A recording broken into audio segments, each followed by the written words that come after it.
श्रीराम समर्थ. विदेहापरी चालबोनी प्रपंचा, मुमुक्षु जना लागे अध्यात्म चर्चा, करोनी बहुलोक जे मिळवीती, नमस्कार त्या ब्रह्मचैतन्य मूर्ती. जयाचा जनी जन्म नामार्थ झाला, जयाने सदावास नामात केला, जयाच्या मुखी सर्वदा नाम कीर्ती, नमस्कार त्या ब्रह्मचैतन्य मूर्ती. सद्गुरुनाथ महाराज की जय. जय जय रघुवीर समर्थ श्रीराम. यं ब्रह्मा वरुणेन्द्र रुद्रमरुतस्तुन्वन्ति दिव्यैस्तवै, वेदैः साङ्गपदक्रमोपनिषदैर्गायन्ति यं सामगाः. ध्यानावस्थिततद्गतेन मनसा पश्यन्ति यं योगिनो, यस्यातन्न विदुःसुरासुरगणा, देवाय तस्मै नमः. महायोगपीठे तटे भीमरथ्या, वरं पुण्डरीकाय दातुं मुनीन्द्रैः, समागत्य तिष्ठन्तानन्दकन्दं, परब्रह्मलिङ्गं भजे पाण्डुरङ्गम्. अलंकापुरी पुण्यभूमी पवित्र, इथे नांदतो ज्ञानराजा सुपात्र. तयाठविता महापुण्यराशी, नमस्कार माझा श्री सद्गुरु ज्ञानेश्वरासी.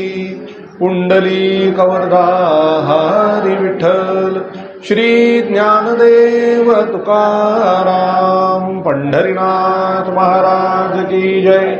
सद्गुरुनाथ महाराज की जय. जय जय रघुवीर समर्थ. वसुदेवसुतं देवं कंसचाणूरमर्दनं, देवकी परमानन्दं कृष्णं वन्दे जगद्गुरुं. गोपाल कृष्ण महाराज की जय. राजाधिराज रामचंद्र महाराज की जय. पवन सुत हनुमान की जय. उमापति महादेव की जय. अम्बे मात की जय. दुर्गा मात की जय. संतोषी माते की जय. सब साधु संतन की जय.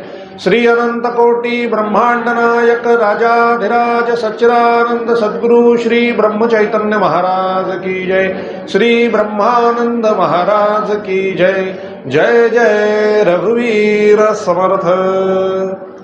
श्री कृष्ण गोविंद हरे मुरारे, हे नाथ नारायण वासुदेवम्.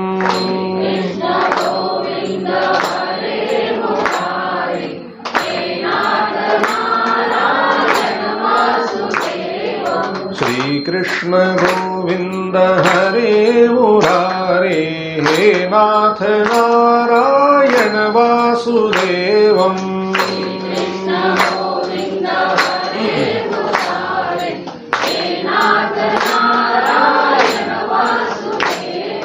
प्रद्युम्न दामोदर विश्वनाथ,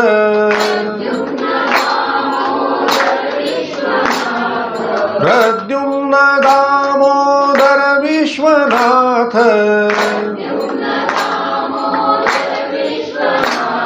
नमामि राधे नमामि कृष्णं. नमामि राधे नमामि कृष्णं. श्री कृष्ण गोविंद हरे मुरारे, हे नाथ नारायण वासुदेवम्.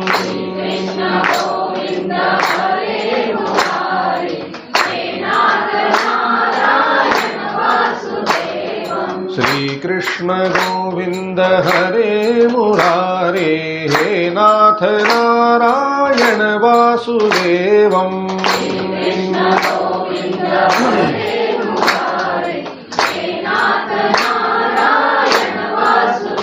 राधे कृष्ण राधे कृष्ण राधे राधे कृष्ण कृष्ण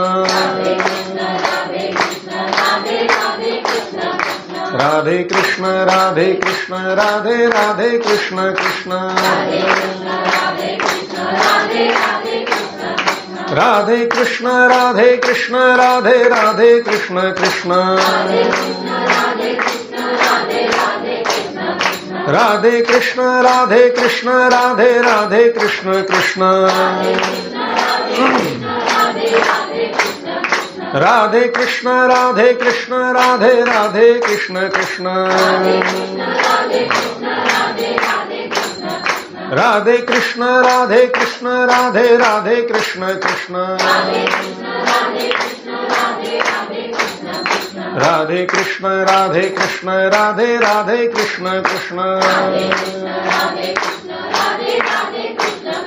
राधे कृष्ण राधे कृष्ण राधे राधे कृष्ण कृष्ण राधे कृष्ण राधे कृष्ण राधे राधे कृष्ण कृष्ण राधे कृष्ण राधे कृष्ण राधे राधे कृष्ण कृष्ण राधे कृष्ण राधे कृष्ण राधे राधे कृष्ण कृष्ण राधे कृष्ण राधे कृष्ण राधे राधे कृष्ण कृष्ण राधे कृष्ण राधे कृष्ण राधे राधे कृष्ण कृष्ण राधे कृष्ण राधे कृष्ण राधे राधे कृष्ण कृष्ण राधे कृष्ण राधे कृष्ण राधे राधे कृष्ण कृष्ण गोपाल कृष्ण महाराज की जय, सद्गुरुनाथ महाराज की जय। जय जय रघुवीर समर्थ। राधे राधे राधे राधे राधे राधे। प्रभु हरे कृष्ण, जय सिया राम।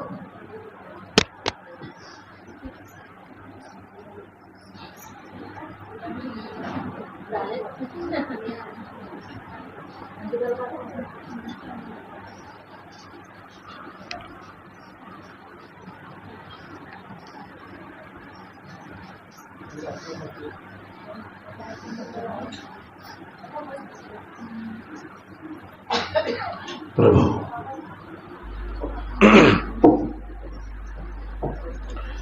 सगळ्यांनी आपले डोळे मिटायचे। डोळ्यासमोर श्री क्षेत्र पंढरपूर मुख्य मंदिर, परमपिता पांडुरंग परमात्मा यांच्या समोर यायचे। त्यांच्या चरणी असंख्य तुलसी पत्रांनी फुलवायचे आणि नमस्कार करायचा। त्यांच्याच पाठीमागे उभ्या असलेल्या रुक्मिणी माता, राधा माता, सत्यभामा माता यांच्याही चरणी फुलवायचे आणि नमस्कार करायचा।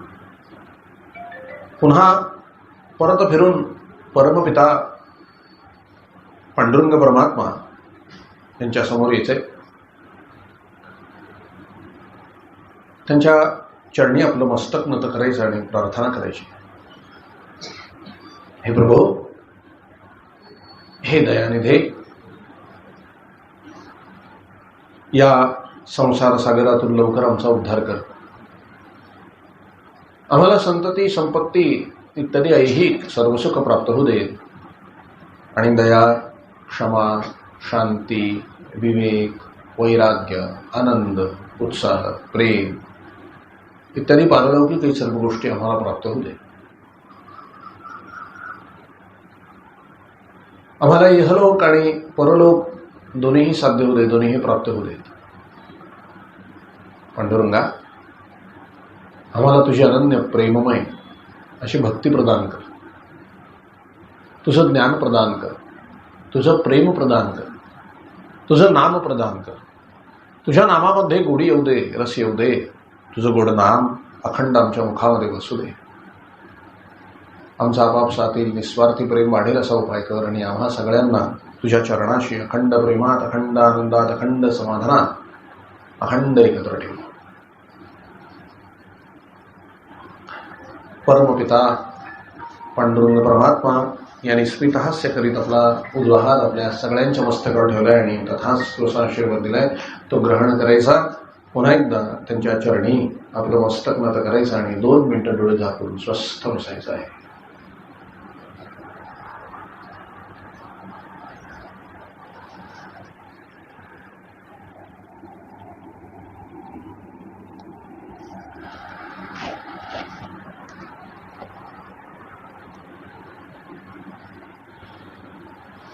जानकी जीवन स्मरण जय जय राम. श्री सद्गुरुनाथ महाराज की जय. जय जय रघुवीर समर्थ श्रीराम. महावैष्णव संत भगवान श्री ब्रह्मचैतन्य महाराज, श्री ब्रह्मानंद महाराज आणि परम पवित्र श्रीमद भागवत कथा ऐकण्याकरता जमलेले सर्व प्रिय भाविकजन,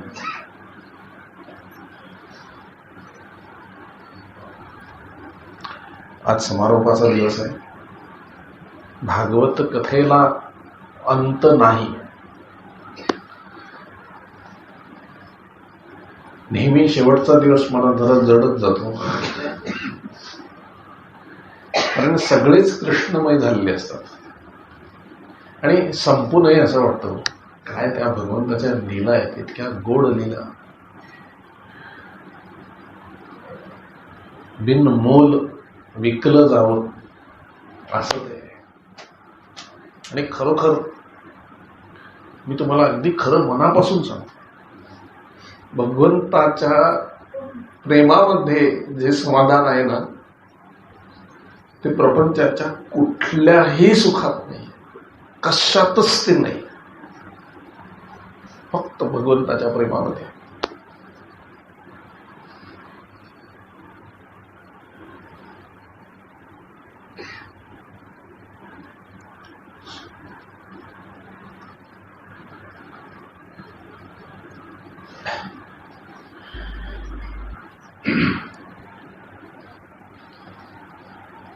म्हणून तुमचा संसार करा तुम्ही, त्याच्याबद्दल काही वाद नाही. करा म्हटल्यापेक्षा तो चालतच असतो, तो करणारा तोच आहे.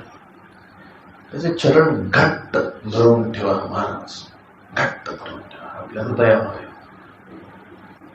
काही फार करावं लागत नाही. रोज सकाळी उठून आपण का त्याचं स्मरण करावं, त्याने आपलं स्मरण केलं पाहिजे.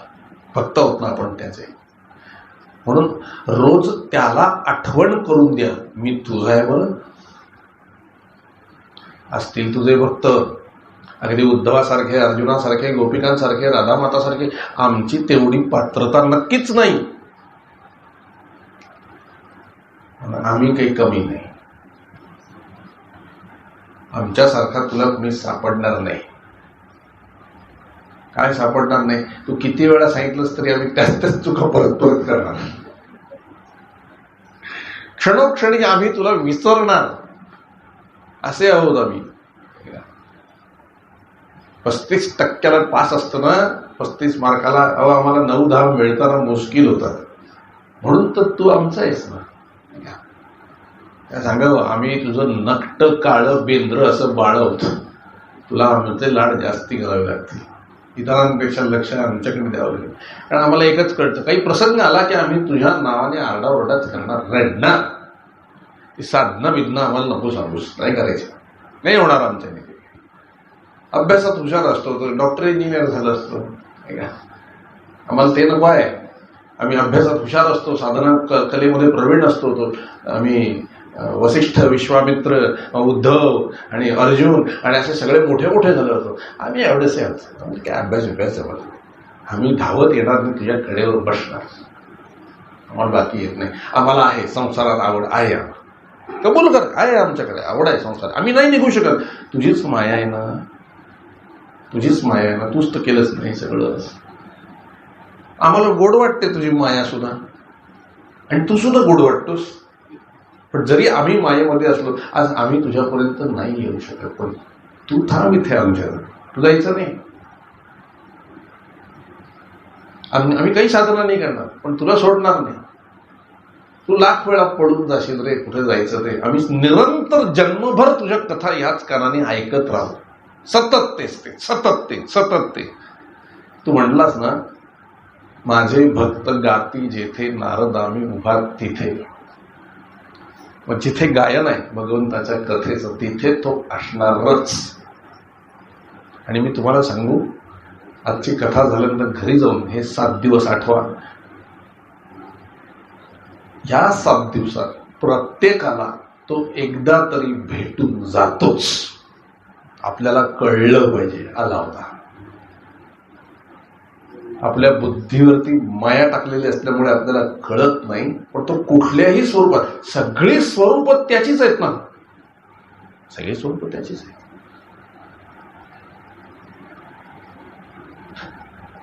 सांगा, आम्हाला बाकी जमणार नाही. कान आम्हाला दिलेस ना, आम्ही अखंड तुझ्या कथा ऐकू, भजन करू, तुझं जमेल तेवढं नामस्मरण आम्ही करू.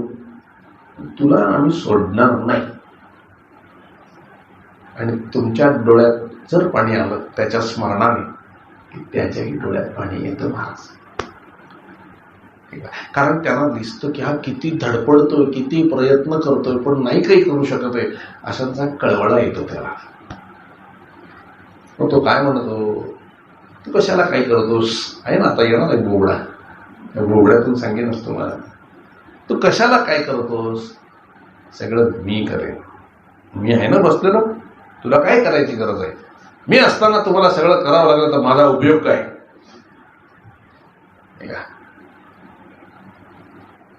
रावणाने विभीषणाला मारायला बाण काढला होता. वास्तविक विभीषण अमर होता, पण तरी त्याला मारायला एक बाण राखून ठेवला होता रावणाने स्वतःच्या भावावर, आणि टाकला देखील त्याने. आता विभीषण संत, तो कसं काय युद्ध करतो,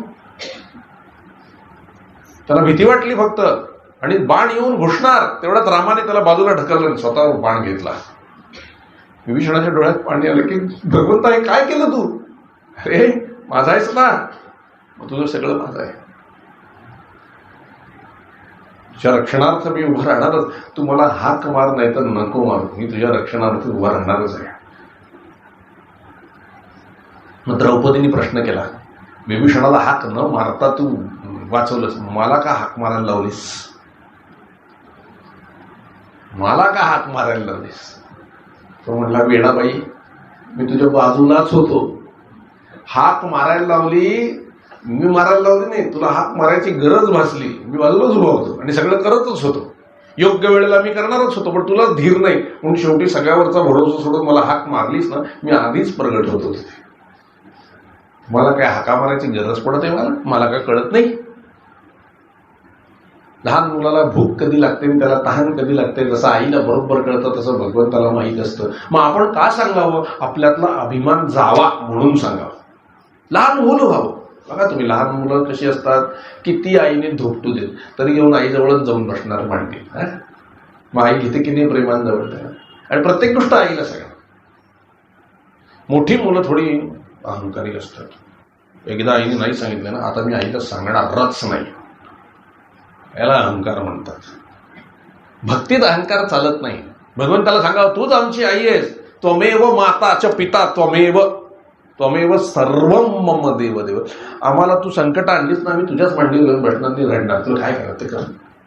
तो घेतो जवळ महाराज. तुम्ही सर्व शास्त्र जे काही आहेत ती पाळा, जरूर पाळा. जे काही तुम्हाला करायचं असेल, यज्ञ, याग, होम, हवन, त्रिपिंडी, श्राद्ध, काल काय काय रे कालस्वरूप, योगा, मुकट, सगळं करा तुम्ही, नाही म्हणत नाही, पण त्याच्याशिवाय सुटका नाही, त्याच्याशिवाय सुटका नाही. बाकीच्या सगळ्या त्या चावीवाल्याकडून बनवून आणलेल्या डुप्लिकेट चाव्या आहेत, त्या लागतातच अशा नाहीत. हे ओरिजिनल चावी आहे. चावी बघूनच कुलूप उघडतं. काल बघितलं ना आपण, सगळे तुरुंग उघडले. असं आहे. त्याच्याशिवाय समाधान नाही, त्याच्या चरणाशिवाय, त्याच्या लीला कथांशिवाय समाधान आहे. साधू संत त्या लीलेमध्येच असतात. त्यांनी इतकं श्रवण केलेलं आहे, इतकं श्रवण केलेलं आहे, इतकं नाम घेतलेलं आहे, इतकं स्मरण केलेलं आहे की बसल्या बसल्या ते साधू संत असे, बघा तुम्ही बरेच बघितलं असेल, असे तंद्रीत असतात. कुठच्या तंद्रीत असतात, त्यांना या घडलेल्या सगळ्या लीला डोळ्यासमोर दिसत असतात आणि ज्या पुस्तकात नाहीये त्याही लीला त्यांना दिसत असतात. आनंद आणि त्यांच्या ह्याच्यात असतात. पहा, सूरदास एकदा भजन करत करत नदीमध्ये पडत होते. पटकन कुणीतरी खेचलं त्यांना मागे. खेचल्याबरोबर याने हात पकडला. कन्हैया तूच आहेस? अरे नाही नाही म्हणलं, बाबा मी लहान मुलगा आहे, मी काही कन्हैया वगैरे नाहीये तुमचा. ते काय म्हणले, हे बघ मी आंधळा आहे, याचा अर्थ असा नाही की तू मला फसवू शकशील. मला प्रेम कळतं, कळलं, मला स्पर्श कळतो आणि हा भगवंताचा तुझा स्पर्श आहे. हा तो हात सोडून पळू लागला. जा पळ म्हणाले की कुठे पळशील, कुठे पळशील? तुझं नाम, तुझं प्रेम माझ्याकडे आहे, तुला माझ्या हृदयात विराजमान व्हावंच लागेल. तो गेला पळून. पण सूरदासांनी अखंड नामस्मरणाला सुरुवात केली आणि प्रगट झाले भगवान. आणि सूरदासांना विचारलं काय पाहिजे? दृष्टी द्या, तुम्हाला बघायचंय. दिली दृष्टी, दिसले ना भगवान, आनंद. पण त्याचबरोबर हा संसार पण दिसला. अरे अरे अरे अरे सगळी घाण आहे. आणि या संसाराच्या दृश्यांमध्ये रमवलं तर तुझा विसर आहे. देवा आंधळा कर. अरे पण मला बघायचंय ना. तू हृदयात आहेस ना, मनाच्या डोळ्यांनी मी पाहू शकतो तुला, नाही का? मनाच्या डोळ्यांनी मी पाहू शकतो, या दृष्टीची गरज नाही, मला परत आंधळा कर. देवाने परत दृष्टी काढून घेतली आणि अंतर्दृष्टी दिली. आणि देव म्हणाले तथास्तु, तुला माझ्या सगळ्या लीला दिसतील. आणि मग ते अभंग सूरदासांचं बघा, एक एक एक त्यांना कसं माहिती कुठली कुठली घटना काय काय घडली, सगळं दिसलं महाराज. आणि असं दिसतं हे मी ज्या ठामपणाने सांगतोय ना, संतांच्या वचनावरून सांगतोय. कळतंय ना काय म्हणतो? हे दिसतं. एवढं तुम्ही स्मरण करा, तेवढं तुम्ही नाम घ्या. आता हे जी कथा चालली काही सगळं पुस्तकात नाहीये, ते काही वर्णन येत आहे, हे सगळं पुस्तकात नाहीये. हे कुठून येत आहे? कृपा, सद्गुरु कृपा, कन्हैयाची कृपा.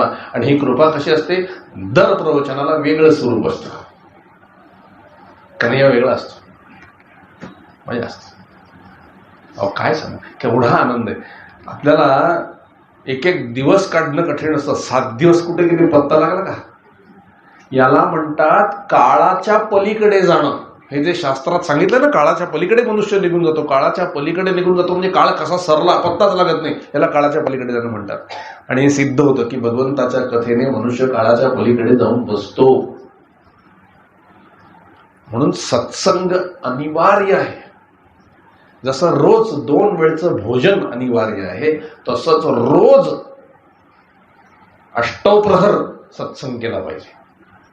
8 प्रहर नाही जमत, 4 प्रहर तरी. 4 प्रहर नाही जमत, 2 प्रहर तरी. 2 नाही जमत, 1 प्रहर तरी. आणि एकही नाही जमला तर निदान 2 तास तरी. 1 प्रहर 3 तासाचा असतो, 8 अष्टप्रहर 8 त्रिक 24 तास, नाही का? काय महाराज तुम्हाला सांगतो, आपण मुंबईत राहतो हे लौकिकदृष्ट्या भाग्यवंताचं लक्षण आहे, भाग्य. पण पारमार्थिक दृष्ट्या हे भाग्यहीनाचं लक्षण आहे. कारण ही सगळी माया नगरी आहे. बरोबर आहे? इथे भगवंत फार कमी, रस कमी. मथुरा, वृंदावन, चित्रकूट, अयोध्या, 8-8, 10-10 तासाचे सत्संग महाराज. आणि अयोध्येत जा, माझ्या तिथे अयोध्येत कोणालाही व्यवसाय नाही, नोकरी नाही, सगळे गरीब पण मनाने श्रीमंत. भक्ती राम भरलाय हृदयात, त्यांचं पोट भरतात. आम्ही त्या अयोध्येलाच आपण ते हनुमान गडीला गेलो होतो ना वरती, त्या हनुमान गडीच्या खाली एक चहावाला होता. आम्ही तिथे चहा प्यायलो. आम्ही त्याला 500ची नोट दिली, कारण 20-25 लोकांनी चहा घेतला, आपण होतो ते. 500ची नोट काढून दिली. तो काय म्हणला, साहब ये क्या है? मतलब क्यों छुट्टा नहीं है आपके पास? अरे कभी कभार 6 महीने में ये नोट देखने को मिलती है. मी म्हटलं 6 महिने? आम्ही रोजच पाहतो म्हटलं. मी असं म्हटलं फुटफुटलं, हम तो रोज देखते हैं, इसलिए तो भगवान ढूंढने के लिए यहाँ आना पड़ता है. मार्मिक बोलना तो. मतलब फिर आपकी रोज की कमाई कितनी है? अरे 30-40 रुपया बहुत हो गया. कहाँ खर्चा करना है पता नहीं चलता. 30-40 रोज.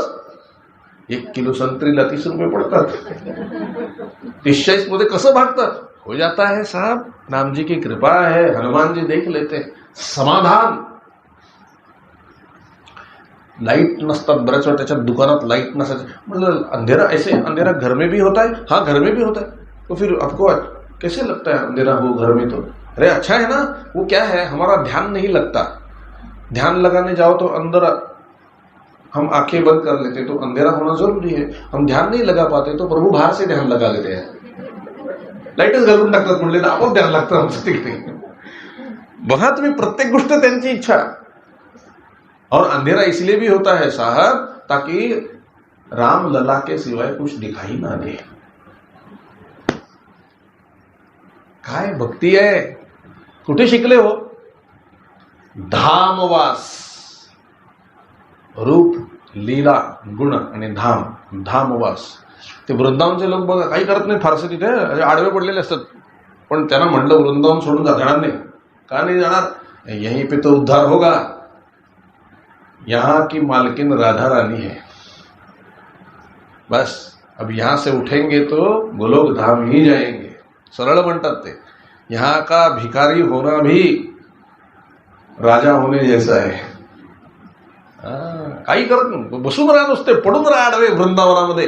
ती वृंदावनाची रज लावायची असते, पांढरी शुभ्र असते बरं का ती रज. ती रज म्हणजे गोपिकांचे चरणधूळ आहे. ती चरणधूळ अंगाला लावून घ्यायची असते. अहो तुम्ही फार भाग्य उजळतं. बघा आता तुम्हाला रहस्य सांगतो. पांडुरंग रंगाने कसा आहे? काळा. पण ज्या अर्थी त्याला पांडुरंग म्हटलंय, म्हणजे पांढरा रंग म्हटलंय, त्या अर्थी त्याला बघूनच पांडुरंग म्हटलंय. पांढऱ्या रंगाचा दिसला असणार तो. कसा दिसला पांढऱ्या रंगाचा? शेवटी राधा मातेला कुठे भेटले ते सगळे? प्रभास तीर्थावरती. आणि तिकडून हा पंढरपूरला आला. येताना मध्ये यमुना नदीच्या काठी रजभूमी होती. सगळ्या संतांची धूळ, त्या गोपिकांची धूळ, ती जी रेती असते ती सगळी त्याने अंगाला लावून घेतली होती. आणि पांढरा शुभ्र दिसत होता म्हणून पांढरंग. कळलं? बघा ती रज. तिकडचे वृंदावनचे तुम्ही महात्मे बघितले ना, सगळ्यांनी ती रज लावलेली असते. आपल्याला वाटतं इतकं पावडर फासले. पावडर नाही मारत ती, रज आहे. गोपी चरण रज असे लावूनच घेतात. ते अंगाला फासून घेतात. मस्त भस्मासारखं पांढरं अगदी शुभ्र. आनंद आहे, आनंद आहे. खरे साधू तर पहिल्यांदा तिथे वृंदावनला उतरले ना, तिथल्या मातीत लोळतात असे गोल गोल गोल गोल.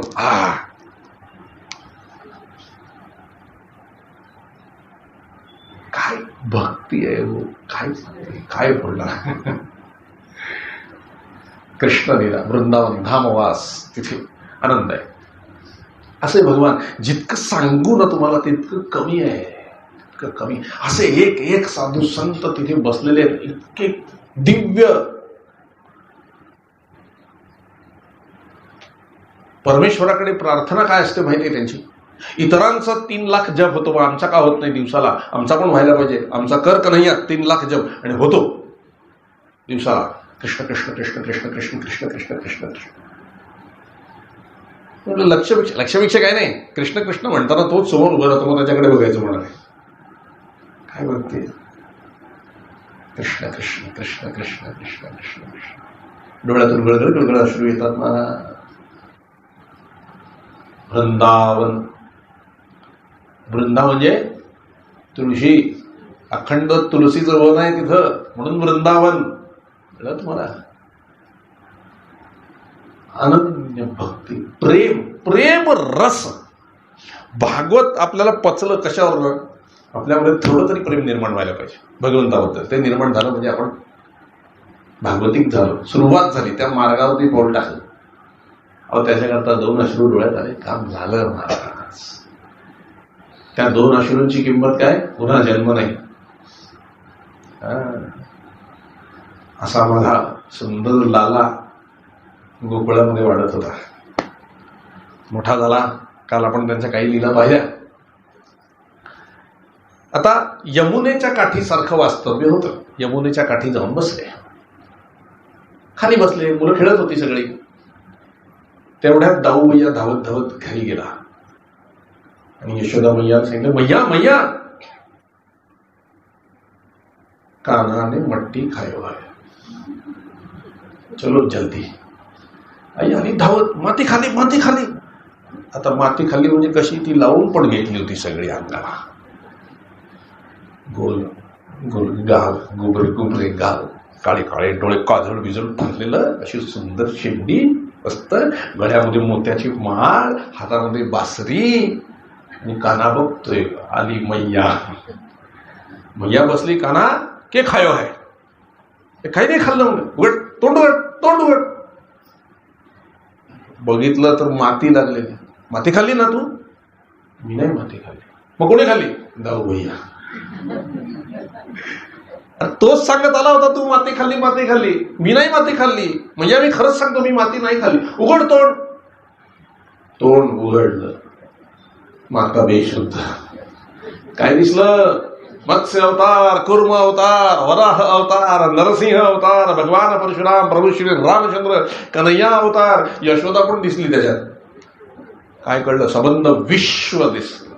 सांगितलं मी कोण आहे, मैया. विशुद्ध पडली. पुन्हा जागेवर उभं केलं. काय झालं, काय झालं? काही कळलं नाही तिला. तिने कन्हैयाला कडेवर घेतलं, घरी घेतली, आंघोळ घातली आणि परत खेळायला सोडलं. हळूहळू हळूहळू कन्हैया मोठे होऊ लागले. आता मस्तपैकी फ्रेंड्स झाले कन्हैयाचे. मित्रमंडळी, बोबड्या, वाकड्या, लंगड्या सगळे होते. पेंद्या, हा एक एक नावं पण होते. छान छान छान. हे सगळे सवंगडी. काय सवंगडी सामान्य नव्हते. रामायण काळातले ऋषी होते सगळे. गोपिका पण सगळ्या ऋषी होत्या, सामान्य नव्हते सगळे. आणि सगळी मंडळी गोळा झाली. पेंद्या म्हणजे काय? संशयी. पेंद्याला नेहमी संशय, त्याला खरंच वाटेल ना किती सांगितलं. पेंद्या म्हणजे संशयी. लंगड्या म्हणजे वाकड्या चालीचा. बोबड्या म्हणजे बोलता येईना, सगळं मनात असेल तरी सांगायचं नाही. बोबड्या. पेंद्या, लंगड्या, वाकड्या, बोबड्या. वाकड्या म्हणजे कुठेतरी खुसपट काढणार काही झालं तरी. कारण हे सगळ्या, बघा, भगवंतांनी समाजातल्या सगळ्या माणसांना एकत्र केलं. भगवान म्हणले अमुकच माझा आहे असं नाही, चातुर्वर्णे माझा आहे, सगळे माझे. या रे लहान थोर, याती भलते नारी नर. सगळे कोण आहेत? माझी लेकर आहेत. विठू माझा लेकुरवाळा, संगे गोपाळांचा मेळा. काय हो, सगळे सगळे. या नामदेव महाराज तुम्ही या, ज्ञानेश्वर महाराज तुम्ही या, सावता महाराज तुम्ही या, गोरा कुंभार काका या, तुम्ही पण या. सगळे सगळे. ही सगळी टीम होती त्यावेळेला. इसवी सन 1200 मध्ये हे सगळी 18 पगड जातीमध्ये संत निर्माण झाले. आणि एवढ्या सगळ्या संतांना कडेवर आणि डोक्यावर आणि खांद्यावर कुठे कुठे घेऊन बसले होते पंढरपूर. आणि तो काळ लोटल्यानंतर 350 वर्षांनी एकटेच आले, एकनाथ. हे भगवंतानी काम करून घेतलं. त्यांच्यानंतर परत 350 वर्षांनी कळस आला महाराज, भागवताच्या मंदिराचा कळस. जगद्गुरु तुकोबाराय महाराज नंतर आले, त्यालाही डोक्यावर घेतलं. आणि त्यांच्यानंतर पण अनेक संत आले. मग पांडुरंगाजवळ कोण आलं? समर्थ रामदास स्वामी. जय जय रघुवीर समर्थ. येथे का उभा श्रीरामा, काय केली सीतामाई, नाही का, काय केले धनुष्य बाण, कमरेवर हात ठेवून का उभा आहेस, पांडुरंगाला विचारतात. समर्थ रामदास स्वामी, अक्कलकोटचे स्वामी समर्थ, सगळे गजानन महाराज शेगावचे, ही सगळी भक्त मंडळी आहेत, पांडुरंग स्वरूप झालेली. नंतर अरे ब्रह्मचैतन्य, सगळे एक एक एक एक एक एक एक संत. नंतर बाळूमामा, असे एक एक केवढी संत सांगावे तुम्हाला. हे सगळे ते गोपाळच आहेत बरं. जे काला खेळले होते ना, हे सगळे गोपाळ प्रगट झालेत. संत संत म्हणून आम्ही नमस्कार करतो ना, हेच सगळे गोपाळ आहेत. फसू नका त्यांच्या वरच्या रूपाला. गोपाळच आहेत सगळे. त्यांच्याजवळ बसावं आणि कृष्णाच्या, त्यांना तेच आवडतं सांगायला. त्यांच्याजवळ बसून कृष्णाचं विचारावं. आपण त्यांना प्रापंचिक गोष्टींमध्ये काय करते विचारे, त्यांना कृष्णाबद्दल विचारा, ते सांगतील तुम्हाला. आम्ही कसे खेळलो, काय केलं, कितीतरी लीला सांगितलेले आहेत. असो, सगळे मित्र झाले आणि यमुना नदीच्या काठी त्यांचा अड्डा सगळ्यांचा. काय काम? आता काय व्हायचं, दही, दूध, लोणी, गोरस सगळं घरामध्ये भरपूर असायचं. मी तुम्हाला म्हणतो ना, रस्त्यावर सडे पडलेले असायचे. पण तरी पोरं अशी बारीक. का? कारण टॅक्स द्यायला लागायचा त्यावेळेला सुद्धा. आणि टॅक्स म्हणजे काय, सगळी घरातली मडकी तिथे पोचवायची मथुरेत, आणि घरची मुलं उपाशी, त्यांना द्यायचं नाही, मथुरेत नेऊन ते विकायचं, पैसे आणायचे, घरची माणसं उपाशी. आज काही परिस्थिती तीच आहे, नाहीये का सांगा. घरचा माणूस उपाशी, बाहेरचे येऊन नोकऱ्या घेऊन जातात, काही फरक नाही. असो, घरची माणसं उपाशी. कन्हैया मात्र अगदी चापून चुपून असायचं सगळं, त्याला सगळं मिळायचं. म्हणजे सगळी टीम होती, हे अगदी कन्हैयाचे हातपाय दाबू लागले. अरे कान्हा, काय झालं रे बाबा, हे बघ तू तर गावचा पाटील आहेस, तुझ्याकडे सगळं दही दूध लोणी सगळं अगदी भरपूर तुला खायला मिळतं. हो म्हणले, मिळतात, आहे घरात तर मिळतं. अरे आम्हाला मिळत नाही का, तुमच्या घरात पण आहे की सगळं. अरे आहे, पण आम्हाला मिळत नाही रे कान्हा, सगळं बाहेर जातं, आम्हाला नाही मिळत काही. आमचे आई वगैरे सगळं ते विकायला तिकडे कंसाच्या नगरीमध्ये, मथुरा नगरीत घेऊन जातात, आम्हाला खायला नाही मिळत रे, आम्ही नुसते बघत बसतो. काय करणार, आमचं आम्हाला मिळेना. कन्हैया म्हणलं, मी त्याच्यासाठीच आलो, काळजी नको. मग आज कोण कोण खाणार म्हणाले, ताक पिणार का सगळे. हो म्हणाले, आम्ही सगळे ताक पिणार. म्हणले कन्हैया, हे बघ आम्ही गेलो ना कोणाच्या घरात ताक प्यायला तर आम्हाला छडी मारतात, तू गेलास ना की तुला जवळ घेऊन तुझा बापा घेतात आणि वर तुला खायला प्यायलाही देतात. तू जा ना आमच्याकरता माखन घेऊन ये ना. कन्हैयाला मित्रांनी एवढी साथ घातली, पुढे केलं त्याला. म्हणजे थोडक्यात काय, तू मार खा, आम्ही लोढी खातो. कन्हैया बिचारा भोळा भाबडा असल्यासारखा त्याने दाखवलं आणि तो गेला बाबा. हळूहळू पावलं टाकत, छोटेसे होते भगवान. गोपिका वाटच बघत होत्या, त्यांना फार आनंद व्हायचा त्याच्याबरोबर खेळायला. याला कसं सतवू आणि कसं नाही. गोड बाळ असले ना बघा तुम्ही, जे अगदी छान असतं, त्याचे गाल गुच्चे असे खिचून अरे तो लाल होतोय, त्याला लागतोय, त्याचं काही नाही. सगळ्यांना हौस असते. सगळ्या गोपिकांनी काय केलं, मुद्दाम सगळ्या माखनाच्या वाट्या अशा समोर ठेवल्या आणि स्वतः भिंतीच्या आड लपल्या. आला का ग, आला येतोय. भगवान असे टक्कमक्क बघतायत, कोणी ऐका नाही. हळूच शिरले आणि पटकन काय म्हणाले, अरे वा, माझ्या मित्रांसाठी आणि माझ्यासाठी देवाने व्यवस्था करून ठेवली आहे. गोपिका मनात म्हणाल्या, तुझी आम्ही वेगळीच व्यवस्था केली आहे. भगवंत खायला लागले, 1 वाटी 2 वाटी 3 वाटी, मित्रांची आठवणच नाही. चाललंय आपलं चाल. नंतर 1 वाटी राहिल्यावर आठवण, अरे मित्रांना न्यायचंय. नंतर समोर नजर केली, अख्खा माठ होता तिथे भरलेला, पुष्कळ पूर्ण असता, पण त्या माटीला हात घातल्या बरोबर गोपिकांनी येऊन पकडलं. अरे म्हणाले, कान्हा चोर, आमच्या सगळं चोरून घेऊन जातोस. त्यामुळे मी चोरायला नाही आलेलो, तुमच्या ह्या दह्यामध्ये, या लोण्यामध्ये मुंग्या झाल्या होत्या, त्या काढल्या आणि खाऊन बघितलं बरोबर आहे की नाही तर तुमच्या सासवानी तुम्हाला किती ठोकलं असतं म्हणाले. हो काय म्हणाले, मग वाटी कुठे घेऊन चालला होता.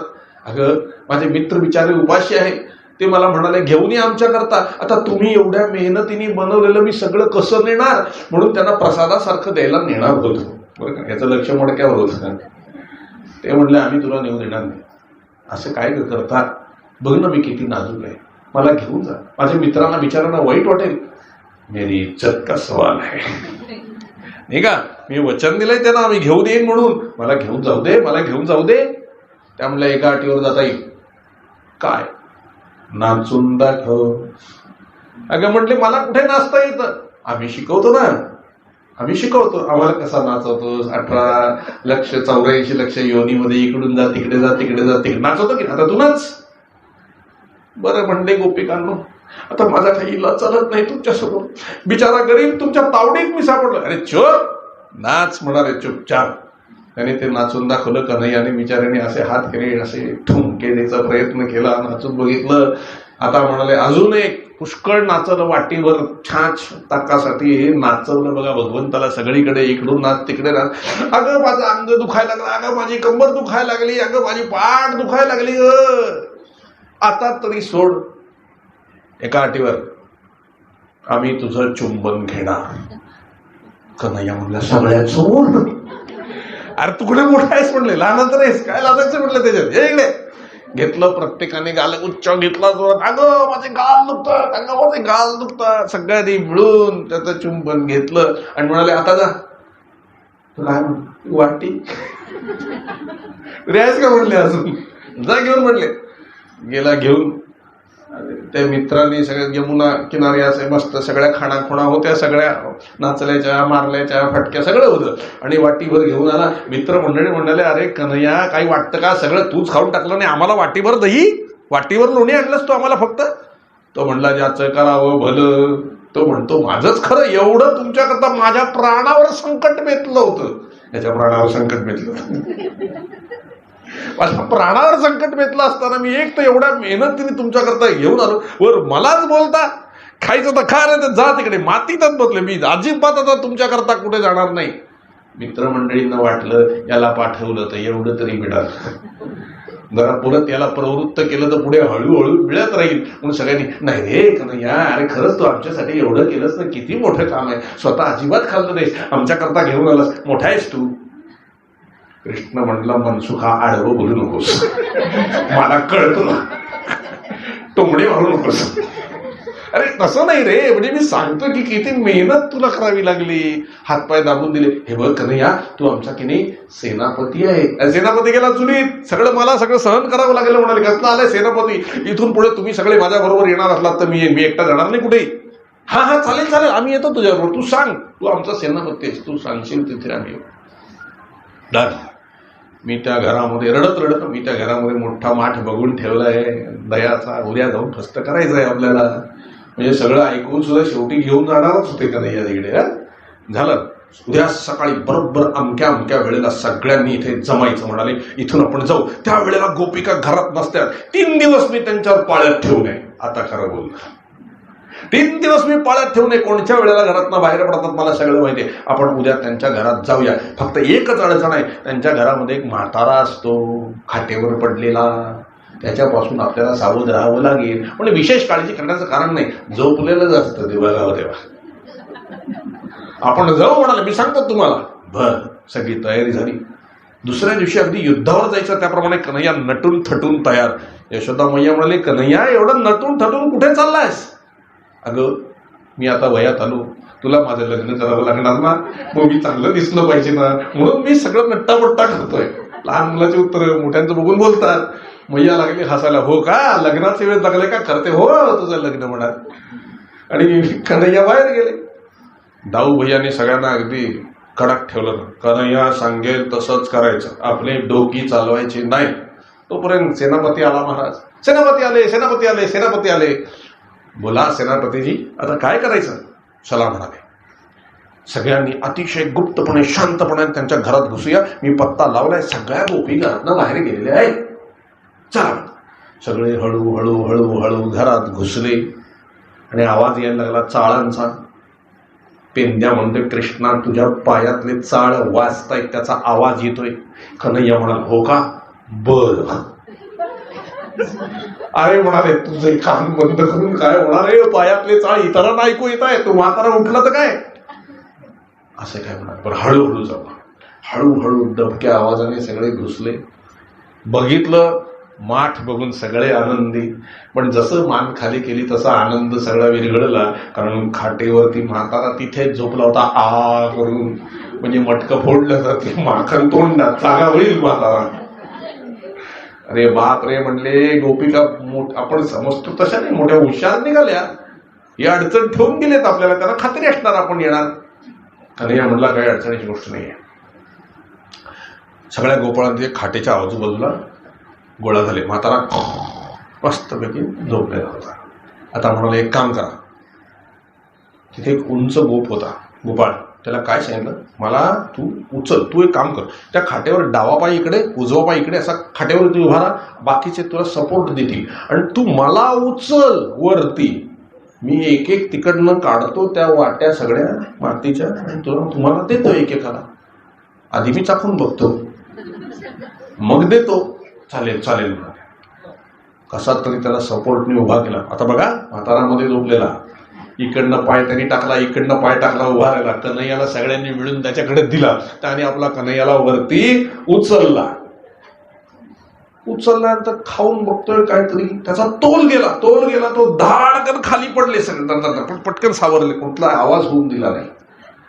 परत इकडे पाय आणि इकडे पाय टाकून उभा राहिला आणि परत असं कन्हैयाला उचललं महाराज. त्याने पुन्हा एकदा मटक्यात हात टाकून बघितलं, चांगलं लागतंय का? मनसुखा काढून म्हणतो, एकटा खाऊ नको रे, आम्ही पण आहोत इकडे. असं म्हणताना कार्यावरचं लक्ष उडालं, कारण खाली गोल केला होता, त्याच्यावरती याला उभा केला होता, त्याच्यावरती साहेब उभे होते आणि मनसुखाला जोरात शिंका आली. म्हटलं, ते सगळे धाडकन खाली पडले. म्हातारा काय झालं? अरे पळा म्हणाले, सगळे पळून गेले. कन्हैया एकटा तावडीत, तर म्हाताऱ्याचं तोंड आणि कन्हैयाचं तोंड सगळं. बाबा तुमची तब्येत बघायला आलो. हो काय म्हणाले, तुला माझी तब्येत दाखवतो. काठी घेतली कन्हैयाच्या मागे. कन्हैया तुरु घरातून बाहेर पळाले. सगळे सैनिक आधीच आलेले होते, सेनापतीला सोडून सगळे पळाले होते. अरे म्हणले, लाजा वाटतात का तुमचा सेनापती आहे ना मी, मला सोडून पळाला संकटात टाकून? काय मित्र म्हणायचे का शत्रू?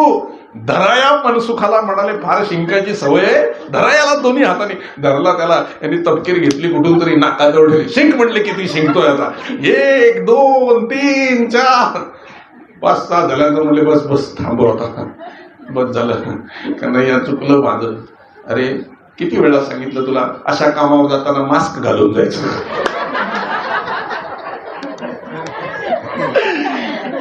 नाही तर सोशल डिस्टन्स ठेवावं लागतं ना.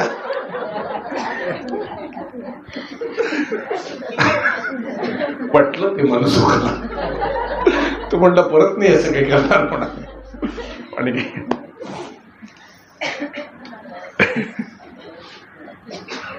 नाही तर मास्क आहे म्हणून उद्या कोणाच्या तरी घरात घुसवलं, असं काही करणार, असं करू नका.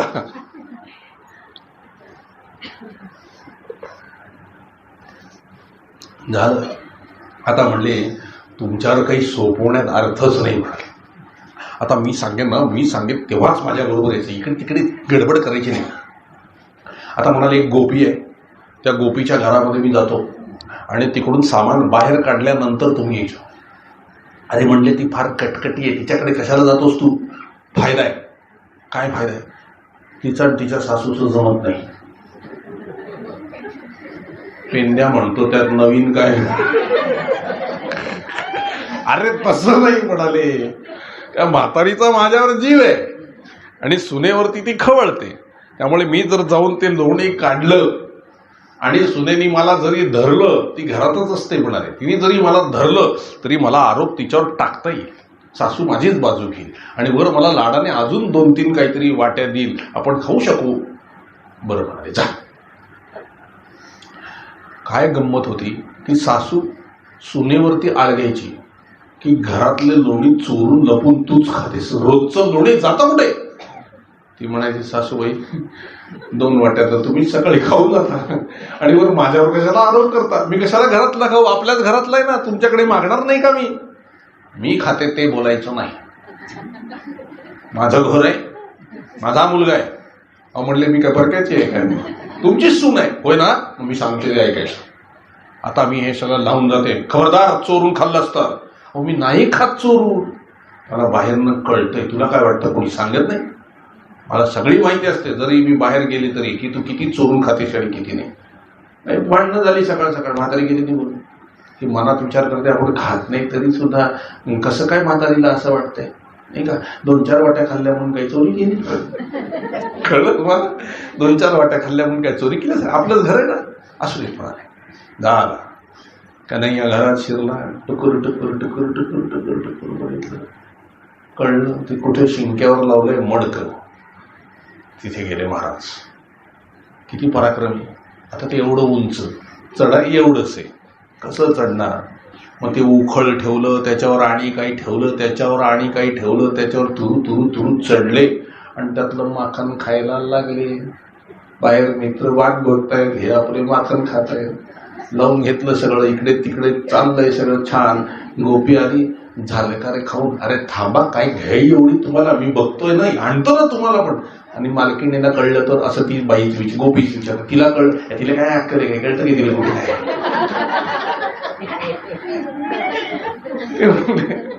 तू मागे बघून बोल. अरे गप्प बसा रे, मागे खाण खाऊ दे की जरा सुखाने म्हणले. एक तर तिला काही नाही म्हणले, ती येऊन मागे उभी राहिली म्हणजे पंचायत ना. अरे मीच उभी आहे म्हणले, काना काना घाबरला. अरे बापरे, लोण्याचा गोळा हातामध्ये धाडकन सरसर सरसर खाली पडल्या बरोबर गोपीने धरला. काय रे चोरा, रोज तू लोणी खातो, सासू माझ्यावर नाव घेते, आता पक्का तुला रंगे हात पकडला. येऊ दे, आता येणारच असेल सासू, दरवाजातच येईल, तिला दाखवते. बघ बघ कसा चोरून खातो आणि नाव माझ्यावर येतं. मस्त डोळे होते काजळाचे, काजळ उघडू लागलं, रडू लागले. नको ग असं करूस, माझ्या आईला कळेल, आई काय म्हणेल, नको ग असं करूस, तू खूप चांगली आहे स्वभावानी, मला माहिती, असं वागू नकोस तू माझ्याबरोबर. अरे तू चुप, असं गोड गोड बोलून सगळ्यांना खिशात घालतोस म्हणणे मला माहिती आहे, पण माझ्यासारखे म्हण सापडणार नाही.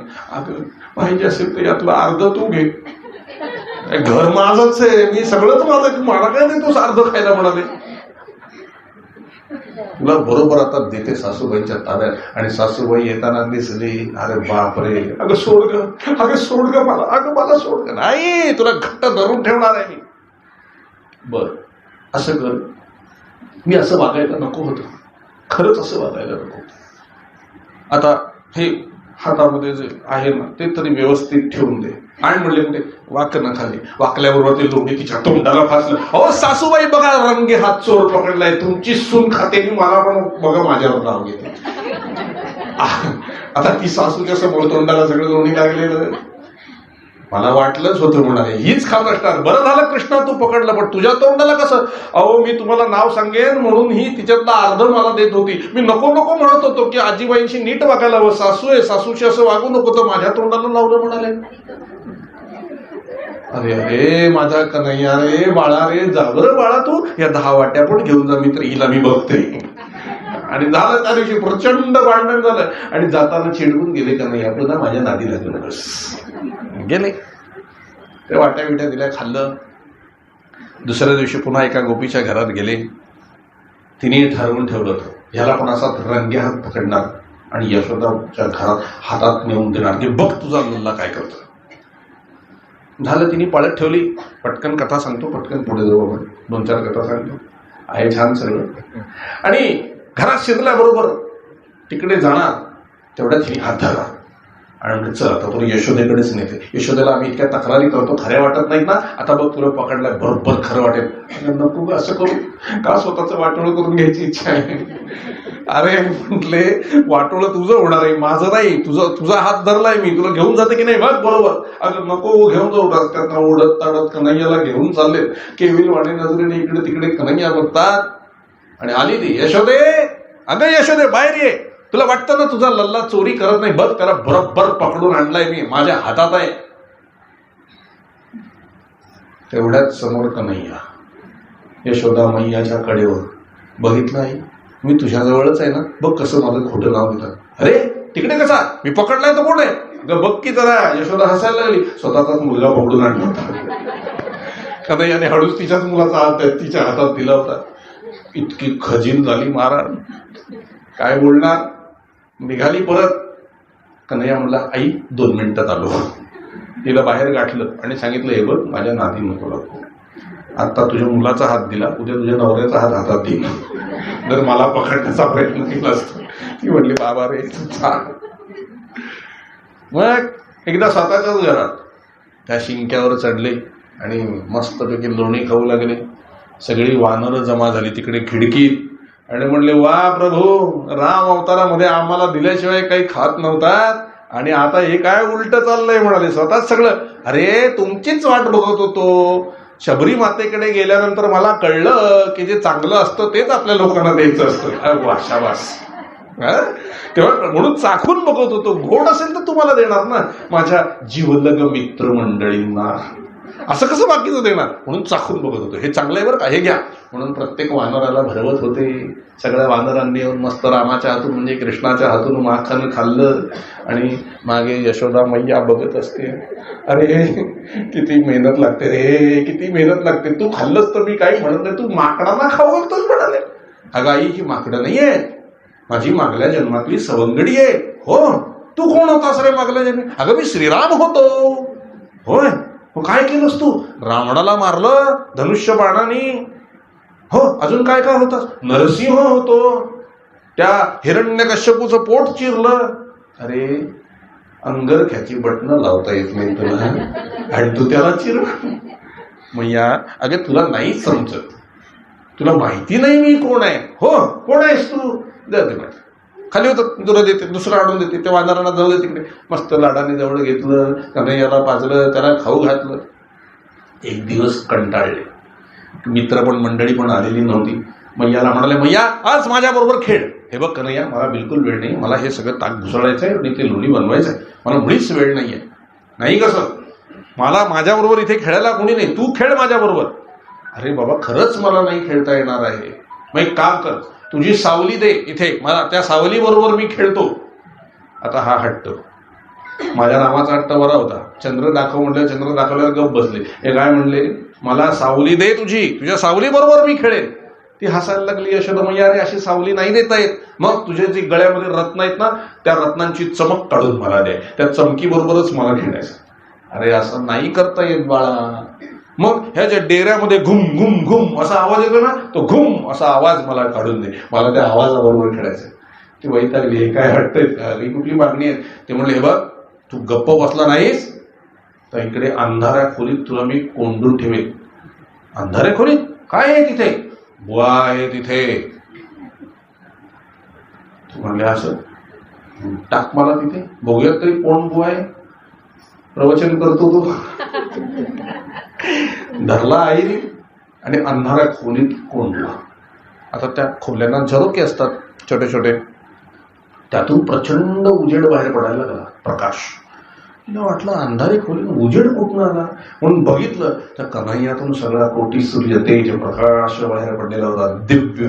आणि ते बघून आई गर्र करून घेऊन पडली. पडल्याबरोबर कन्हैया बाहेर पळाले, पुन्हा मित्रांकडे मंडळींना भेटले, पुन्हा गावोगावी घरामध्ये जाऊन माखन चोरी करायला लागले. एक नवरा बायको होते. तो नवरा साधू होता बिचारा, दाढी बिडी वाढलेली, मस्त खरा साधू होता. आणि ती बायको जरा कजाग होती.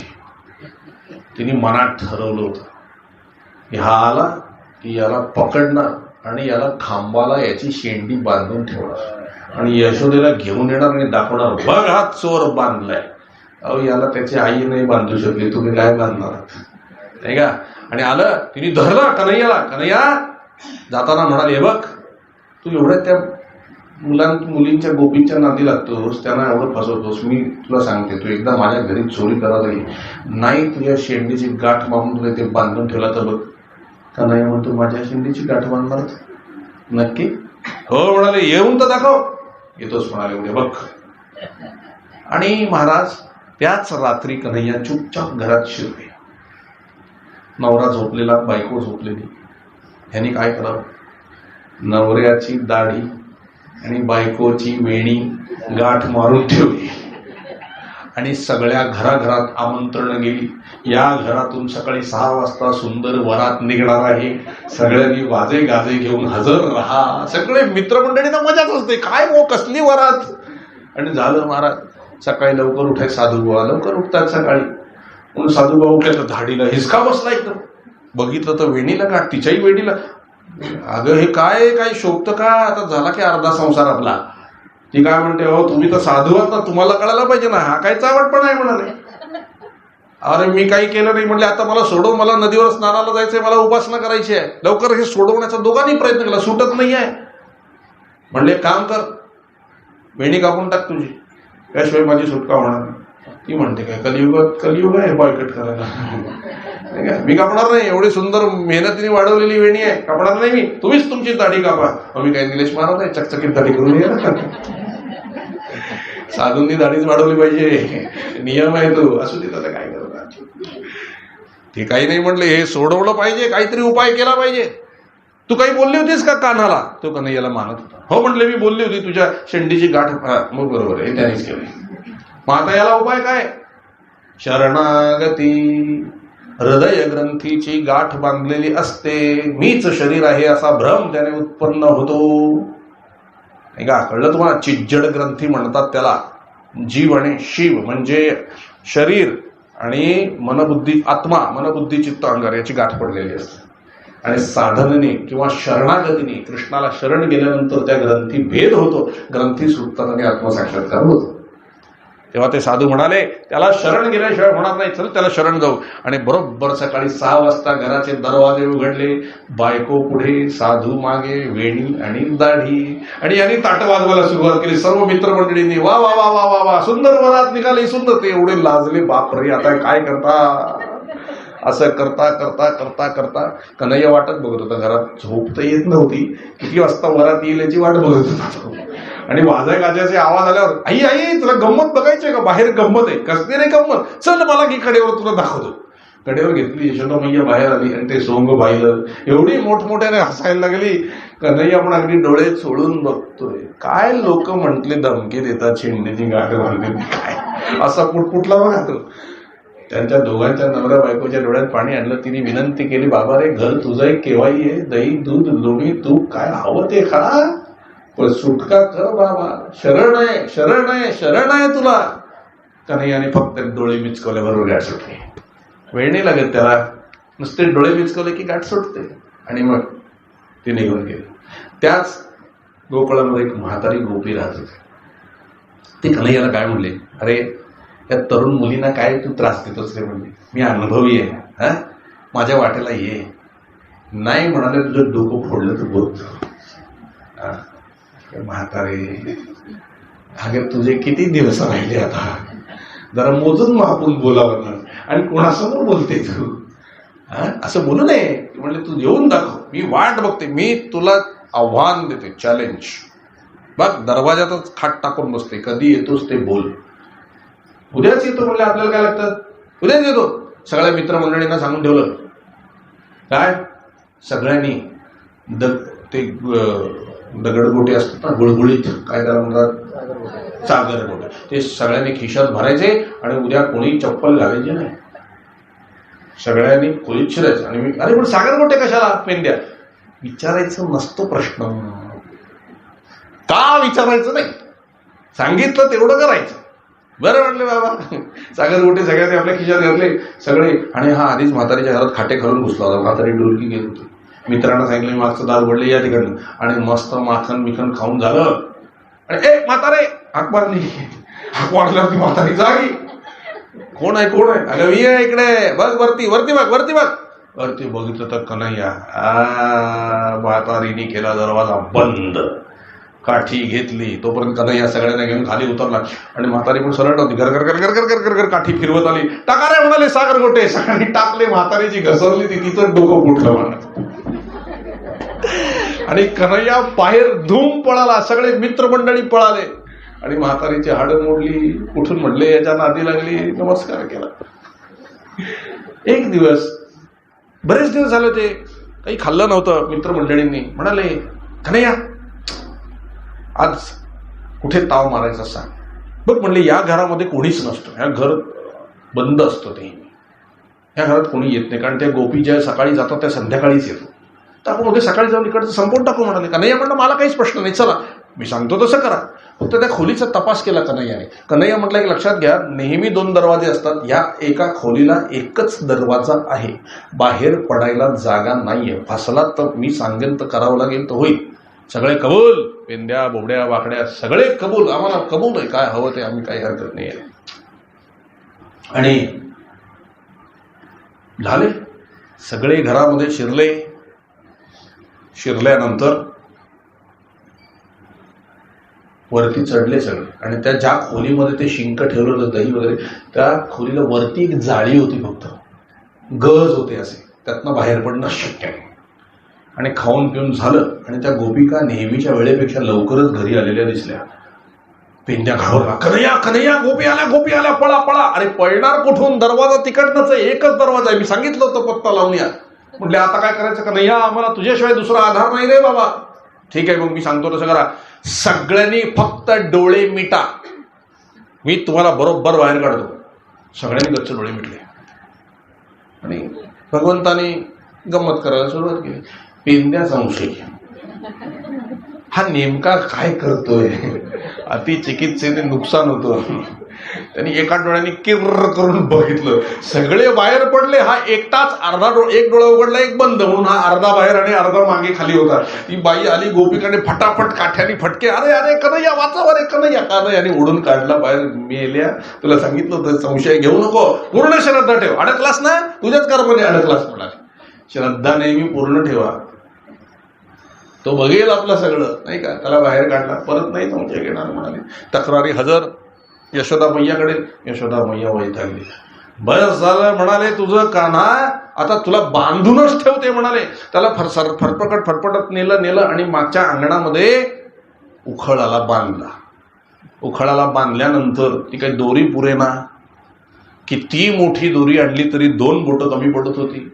कन्हैया म्हणत होता मैयांना कोण बांधून. अरे तू चूप, फार त्रास देतोस मला. पुष्कळ अगदी गावच्या सगळ्या दोऱ्या एकत्र आणल्या आणि गाठ मारायचा प्रयत्न केला, पण 2 बोटं कमी. नारद मुनी आकाशात म्हणतात, निर्गुण निराकार अचल दृढ स्थिर अशा भगवंताला तू बांधू पाहतेस माता, तर कुणाच्याच हातात लागत नाही. तरी माता बांधायचाच प्रयत्न करते. शेवटी माताला आलं रडायला, यशोदा मैयाला रडायला आलं. तिने दोऱ्या टाकल्या. जाऊ दे म्हणाले, काही बांधलं जात नाहीस. तेव्हा भगवान म्हणाले, आई तुला नाही का बांधताय, मग मी बांधतो. छोटीशी दोरी घेतली, बांधून घेतो. नारद मुनी म्हणाले, वा भगवान, जो शरणागत येतो त्याचे लाड तुम्ही पुरवता आणि बांधलं जाणं शक्य नसतानाही तुम्ही स्वतःला बांधून घेता म्हणाले. भक्ताच्या प्रेमातच भगवंत बांधला जातो. शरणागतीचं लक्षण काय? डोळ्यात पाणी येणं ही शरणागती आहे. असहाय्य होणं की तुझ्याशिवाय माझं दुसरं कोणी नाही, ही शरणागती आहे. भगवंताने स्वतःला बांधून घेतलं. आणि मग यशोदा मैया म्हणाले, आता राहासाच उपाशी म्हणाले, दिवसभर तुला मिळणार नाही म्हणाले जेवायला. एवढ्या तक्रारींनी माझं डोकं उठलं आणि सगळे गेले निघून. तिथे 2 अर्जुन वृक्ष उभे होते, यमला अर्जुन वृक्ष. भगवंताने ते उखळ उडत उडत उडत उडत उडत उडत नेलं आणि ते 2 वृक्षांच्या मधून भगवान आले आणि ते उखळ तिकडे अडकवलं, जेणेकरून मी सुटेल. आणि ते जरा खेचल्याबरोबर एवढे मोठे अर्जुन वृक्ष काड काड काड काड काड काड काड काड आवाज होऊन खाली पडले. आणि त्यातून 2 दिव्य गंधर्व प्रगट झाले, नलकुबेर आणि मणिग्रीव हे त्यांची नाव, त्या 2 गंधर्वांची. त्यांनी भगवंताला नमस्कार केला. ते म्हणाले, भगवंत, आम्ही दोन्ही कुबेराची मुलं आणि आम्ही अतिशय सुंदर होतो. आमचं शरीर अतिशय सुंदर होतं आणि आम्ही आमच्या स्त्रियांसह नदीमध्ये स्नान करत होतो. आम्हाला आमच्या सौंदर्याचा अभिमान झाला होता. संत आल्यानंतर उठून नमस्कार करायचा असतो, मर्यादा ठेवायच्या असतात. नारद मुनी तिकडनं येत असताना आमच्या सर्व स्त्रियांनी कपडे सावरल्याने नारद मुनींना नमस्कार केला. आम्ही मात्र त्या तरुणाईच्या बेहोशीमध्येच त्या ठिकाणी क्रीडा करत राहिलो. नारदांकडे आमचं लक्ष गेलं नाही. तेव्हा आमची ही अधोगती पाहून नारद मुनींनी आम्हाला शाप दिला होता की ज्या शरीराचा तुम्हाला एवढा अभिमान आहे ना, त्या शरीरावर सगळं सहन करा, ऊन पाऊस वारा थंडी सगळं सहन करा, म्हणजे तुमचा अभिमान जाईल, तुम्ही वृक्ष व्हाल, असा शाप दिला. आम्ही जेव्हा क्षमा याचना करून त्यांची क्षमा मागितली तेव्हा त्यांनी आम्हाला वरदान दिलं, काळजी करू नका, त्या भगवान श्रीकृष्णाच्या हातून तुमचा उद्धार होईल द्वापर युगामध्ये. साधूंचा शाप सुद्धा वरदान असतं, कारण त्यांना कळलं की या तरुणाईमध्ये आम्ही काही साधना करणार नाही आणि आम्हाला काही भगवंताची प्राप्ती होणार नाही, पण मुद्दाम त्यांनी शाप दिला म्हणजे भगवंताच्या हातून आपोआप उद्धार होईल, हा साधूंचा प्रताप असतो. त्या पद्धतीने म्हणाले, भगवान, आज तुमच्या दिव्य स्पर्शाने आम्ही मुक्त झालो, आम्हाला आमची गंधर्व योनी परत मिळाली, तुम्हाला नमस्कार असो. भगवंताने आशीर्वाद दिला आणि ते गंधर्व अंतर्धान पावले. सगळे गोळा झाले. यशोदा मैयाही त्या ठिकाणी आली की अरे बापरे, याला बाहेर सोडावाचा प्रश्न, याला घरात ठेवावाचा प्रश्न, याचा काय करावं म्हणाले. आणि बाळाला जवळ घेतलं आणि मांडीवर बसवून सांगितलं, बाळा उद्यापासून गायी चरायला नेत जा, घरात थांबू नको, जरा जबाबदारी पडली पाहिजे, गायींना चारून आण, मी गवळ्याकडनं गायी काढते आणि तुझ्याकडे देते. तो म्हणला, आई चालेल. आता तो काय एकटा जाणार, त्याची सगळे सवंगडी होते, पेंद्या वाकड्या बोबड्या, त्यांनी त्यांची वासरं गायी घेतले आणि तेही जायला निघाले. आणि मग ह्या आमच्या गोपाळाचा वेश, कांबळं घेतलं, पांढरं धोतर नेसलं, हातामध्ये काठी घेतली, कमरेवर हात ठेवले, हाच आमचा परमपिता पांडुरंग परमात्मा, लक्षात ठेवा, गोपाल. आणि मग गोपाल कृष्ण निघाले सगळ्या गायींना घेऊन आणि रोज चरायला नेऊ लागले गायींना. आता ह्यांच्या कन्हैयाला येत होतं, बाकीचे नवखे होते सगळे, तरी कन्हैया सांगत होता तसे सगळे अगदी चपळाईने आपापल्या गायी पुढे नेत होते. बघा, गायी म्हणजे इंद्रिय, ताब्यात ठेवत होते, सगळ्या गायींना घेऊन जात होते. हा जो बोबड्या होता ना, बोबड्या, त्याला त्याच्या गायी वळवताच येईना. तो पुढे नाही तर गायी खाली येत, इकडे नाही तर तिकडनं बाहेर येत, त्याला इतरांप्रमाणे वर जाताच येईना. आणि कन्हैया आपल्या मित्रमंडळींसमोर सरळ वर वर चालला होता. हा हाक मारतो, अरे कन्हैया, मी खालीच राहिलो, माझ्या गायी खालीच राहिल्या, अरे माझ्याकडे लक्ष दे. कोणाचंच त्याच्याकडे लक्ष नाही. आणि इतके दिवसांचं सगळं चाललेलं, इतके दिवस हा माझ्या त्याला उगीच वाटत होतं, यांचं आपल्याकडे लक्ष नाही. भगवंताचं लक्ष सगळ्यांकडे असतं, पण त्या भक्तालाच असं वाटतं कधी कधी की यांचं आपल्याकडे लक्ष नाही. त्यांचं बरोबर लक्ष असतं. महाराज प्रत्येक वेळा दाखवायला पाहिजे का माझं लक्ष आहे? वेळ आली की कळतं. पण त्याच्या मनात तक्रार, की बोबड्याच्या मनात तक्रार, की माझ्याकडे लक्ष नाही, माझ्या एवढ्या गायी मला वळवता येत नाही, मला किती कष्ट पडतात तरी कन्हैया माझ्याकडे लक्ष देत नाही, गप्पा मारत मारत सगळ्यांना घेऊन जातो. मग त्याच्यावरती नामदेव महाराजांनी एक सुंदर बोबडा लिहिलाय. त्याचा अर्थ मी तुम्हाला सांगणार आणि आता आपल्याला तो बोबडा म्हणायचा आहे. आता तो बोबडा आहे म्हटल्यानंतर बोबडच बोलणार आहे, त्याचा अर्थ मी तुम्हाला सांगणार. गायी चारायला घेऊन चाललाय, कन्हैया पुढे आहे आणि सगळे मित्रमंडळी पुढे आहे, सगळ्यांची गायी गुरं वासरं पुढे आहेत, बोबड्या एकट्याच खाली आहे. मग बोबड्या म्हणतोय, कुतना थमालले थमाल आपुल्या गाई, आम्ही घालाशी जातो भाई. कुतना थमालले थमाल आपुल्या गाई, आम्ही घालाशी जातो भाई. थमाल म्हणजे काय? सांभाळ. कृष्णा, कुतना, कृष्णा सांभाळ, आमच्या गायींना सांभाळ, आपल्या गायी सांभाळ, नाहीतर आम्ही घरी जातो, माझ्या गायींकडे तुझं लक्ष नाही. कुतना थमाल आपुल्या गाई, आम्ही घालाशी जातो भाई. तुम्ही ठोलल्या पातलाचे लेक, मी आहे गलीब एक, मला म्हणता गाई लाख, किती धावले काता लुटला बाई, आम्ही घालाशी जातो भाई. तुम्ही थोरल्या पाटलाचे लेख आहात, मोठे आहात म्हणजे भगवान विष्णू आहात, तुम्ही भगवंत आहात. मी आहे गरीब एक म्हणजे मी जीव आहे, सामान्य जीव, मला तुझी उपासना करायला कसं रे जमणार. मला म्हणता गायी राख, इंद्रियांवर संयम ठेव असं मला सांगता, मला कसं प्रपंच सांभाळून या गोष्टी करता येतील बाबा? आपलं मत म्हटल्यावर इंद्रिय कशी मला सांभाळता येतील? अरे किती धावू, प्रपंच करू का परमार्थ करू, पोट भरायचं बघू का भगवंताचं भजन करू? आणि हे काम विकार आणि लोभ मोह मद मत्सर हे विकार काही सोडत नाहीत. आमचा काटा घुतला या विकारांचा पायामध्ये. कृष्णा, अरे कसं सांभाळू? तुम्ही थोलल्या पातलाचे लेख, मी आहे गलीब एक, मला म्हणता गाई लाख, किती धावले काता लुटला बाई, आम्ही घालाशी जातो भाई. कुतना थमाल आपुल्या गाई, आम्ही घालाशी जातो भाई. पिवलीले काली पिवलीले, गाय आहे तान्हेली, या गवल्याची धवली गाय पलाली, मला देखोनी गवली हा कामाली. काली थांबलिले फिलून घेतली काली, आम्ही घालाशी जातो भाई. म्हणजे काय? काळी, पिवळी आणि पांढरी अशा तीन गायी आहेत. काळी म्हणजे तामसी, पिवळी म्हणजे राजस आणि पांढरी म्हणजे चित्त शुद्ध असणारी सत्वमय गाय. अशी सगळी इंद्रिय, अशा सगळ्या गायी माझ्याकडे आहेत म्हणाले. आणि आमची गाय तानेली आहे, उपवासी आहे, तिला काहीच मिळालेलं नाहीये. आणि या गवळ्याची धवळी गाय पळाली, म्हणजे हा कृष्ण परमात्मा आहे ना, याची गाय शुद्धच असणार, पांढरीच असणार. पांढरी गाय तर वर गेली म्हणाले. आणि आम्हाला गवळी हाका मारतोय की लवकर पटापट चला. अरे कसं पटापट येणार? एवढा सगळा संसार सांभाळू का? काय करू? कसं येणार तुझ्या मागे? आम्हाला का योग साधना जमणार आहे? आम्हाला का ज्ञानमार्ग जमणार आहे? आम्हाला इथे पोरं बाळ आहे, बायको आहे, संसार आहे, नोकरी आहे, कामधंदा आहे, एवढं सगळं करून कुठेतरी 15-20 मिनिटं मिळतात, त्याच्यात आम्ही काय ते भजन करतो, कुठेतरी 2 तास सत्संग ऐकतो, त्याच्याने सुद्धा तू आम्हाला पटापट चाल कुठे सांगतो? नाही रे बाबा, आम्हाला कष्ट पडतात रे, आम्हाला तुझी प्राप्ती हवी हे खरं, पण नाही जमत आहे आम्हाला, काहीतरी कर आमच्यासाठी म्हणाले. नाही तर आम्ही सरळ आमच्या घरी जातो, काही नको तुझा परमार्थ वगैरे. तूच जर आम्हाला साथ देणार नसला तर आम्हाला कोण साथ देणार आहे? परमात्मा आम्हाला कोण आहे तुझ्याशिवाय? तू नाही आमचं बघणार तर कोण बघणार आहे? तक्रार चालली आहे बोबड्याची.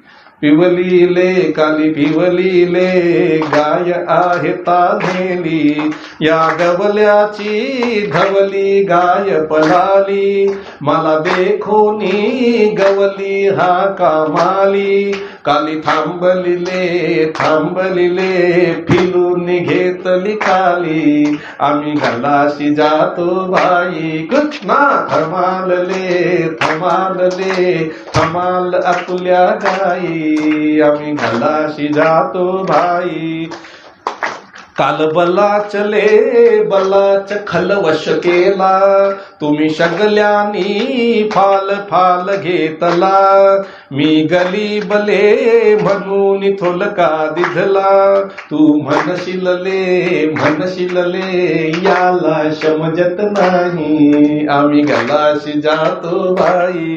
काल सगळ्यांनी मिळून भरपूर खरवस केलाय, म्हणजे आत्मज्ञानाची चर्चा, आत्मरस ब्रह्मरस सगळ्यांनी मिळून चर्चा करून तू सगळ्यांना वाटलाय. सगळ्या जे ज्ञानी आहे, जे योगी आहे, जे तुला समजून घेणार आहे, त्या सगळ्यांना वाटलंय, आणि मी गरीब म्हणजे सामान्य जीव म्हणून माझ्याकरता थोडा ठेवलास काय रे कृष्णा म्हणाले. असं कधी करत नाही भगवंत, पण तो त्याला असं वाटतंय बघा, माझ्याकरता थोडाच ठेवलास ना. तुला काय वाटतं? तुला असं वाटत असेल याला समजत नाही ब्रह्मरस ज्ञानरस, त्यामुळे यांना वाटला तर याला काय करणार आहे असं तुला वाटलं असेल म्हणाले. पण आम्हाला सगळं कळतं बाबा, जाऊ दे, तू आमच्याबरोबर पार्सॅलिटी करतो, आम्ही जातो आमच्या घरात, तुझ्याजवळ थांबत नाही आम्ही, नाही का. काल बलाच खलवश केला, तुम्ही सगळ्यांनी फाल फाल घेतला, मी गली बले म्हणून थोलका दिधला, तू म्हणशीलले याला समजत नाही, आम्ही गलाशी जातो बाई कृष्णा थमालले थमाल आपुल्या गाई, आम्ही गलाशी जातो बाई. कन्हैयाच्या डोळ्यात पाणी आलं की अरे मी याच्याकडे माझं एवढं लक्ष आहे, मी एवढं सांभाळतो, तरी बिचाराला कशी काय तक्रार वाटते माझ्याबरोबर. भगवंताचं हृदय पेळगटून निघालं महाराज. आणि मग भगवान म्हणतो बोबड्याला, श्रीकृष्ण म्हणाले, कृष्ण म्हणे रे उगा राही बोबड्या, तुझ्या गाई रे मी चवळवितो गड्या, नाहीतरी धाडतो गोपाळांच्या जोड्या, नामा म्हणे रे गोष्ट रोकडी पायी, आम्ही घालाशी जातो बाई कृष्णा थमाल आपुल्या गाई, आम्ही घालाशी जातो बाई. कृष्ण काय म्हणाला? अरे बोबड्या उगी राहा, सगळ्यांना मी सांभाळतो, तुला असं सोडीन का? माझ्या माणसाने निराश होता कामा नये, त्याने माझ्यावर भरोसा ठेवावा, विश्वास ठेवावा, मी त्याचं सगळं करेन. कोण म्हणलंय? महाराज. कन्हैया म्हणतोय मी सगळं करेन. अरे विश्वास ठेव रे बोबड्या, तुला नाही ना काही प्रयत्न, तू एवढ्या प्रयत्नामध्ये हे झालायस, तुला जमत नाहीये ना, नाही जमत नाही तुला परमार्थ, तुझा परमार्थ मी बघून घेतो. चल, तुझा प्रपंच आणि परमार्थ, तुझ्या गायी रे मीच वळवितो गड्या, तुझ्या इंद्रियांचा संयम माझ्याकडे लागला, तुझा सगळा प्रपंच माझ्याकडे लागला, तुझा परमार्थ सुद्धा माझ्याकडे लागला, तू काही करू नको, फक्त माझ्यावर श्रद्धा ठेव, विश्वास ठेव, आणि म्हण मी तुझा आहे का नाही. एवढं म्हटलं ना, तुझ्या गायी सगळ्या मी वळ. तू नसता म्हणलास तरी मी वळवलं असतं, पण तू म्हणलास म्हणजे तुला खात्री राहील, म्हणून तू म्हण मी तुझ्या गायी वळवतो, तू काळजी करू नको. आणि तुला भीती वाटते ना, कधी कधी संशय येतो ना, मग मी तुझ्यासाठी गोपाळांच्या जोड्या पाठवतो, म्हणजे संत मंडळी पाठवतो. तुकाराम महाराज, ज्ञानेश्वर महाराज, सावता महाराज, नामदेव महाराज, गगनगिरी महाराज, गजानन महाराज, ब्रह्मचैतन्य महाराज, समर्थ रामदास स्वामी, सगळ्या गोपाळांच्या जोड्या पाठवतो. पाठवले की नाही त्यांनी? आपल्यासाठी पाठवले त्यांनी, की ते तुम्हाला धीर देतील, की आम्ही भगवंताला पाहिले, काळजी करू नको, तुझ्यासाठी आम्ही गोपाळांच्या जोड्या, तुला संत संगती देतो. बाहेरच्या गोष्टींनी घाबरलात ना, म्हणून भागवत पाठवून दिला. कळलं? गोपाळांच्या जोड्या, म्हणून सगळ्या गोपाळांच्या जोड्या पाठवतो, काळजी करू नकोस तू. आणि ही रोकडी गोष्ट आहे, मी अशा गोपाळांच्या जोड्या पाठवल्यानंतर तू निर्भय झाल्याशिवाय राहणार नाही. माझ्यावर श्रद्धा ठेव, तुझा सगळा प्रपंच आणि परमार्थ मी करून घेतो, आणि मग खुशाल आनंदामध्ये घरी राहा. हे वचन भगवंताने दिलंय. आता अख्खा बोबडा परत म्हणणार आहे. आता अर्थ तुम्हाला कळले ना, आता ते तुम्ही मनामध्ये समजून घ्या. म्हणू ना, आता फक्त वाजवा टाळ्या. हा, कुतना थमालले थमालले थमाल आपुल्या गाई, आम्ही घालाशी जातो भाई. तुम्ही खोलल्या पातलाचे लेक, मी आहे गलीब एक. मला म्हणता गाई लाख, किती धावले धावले काता लुटला गाई, आम्ही घालाशी जातो भाई. कुतना थमालले थमालले थमाल आपुल्या गाई, आम्ही घालाशी जातो भाई. पिवलीले काली पिवलीले गाय आहे तांबेली, या गवल्याची धवली गाय पलाली.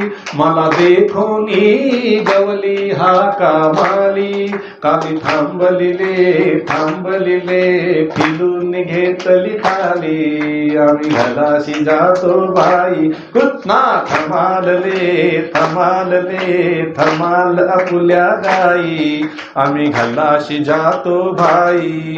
काल बलाचले बलाच खलवश केला, तुम्ही सगळ्यांनी फाल फाल घेतला.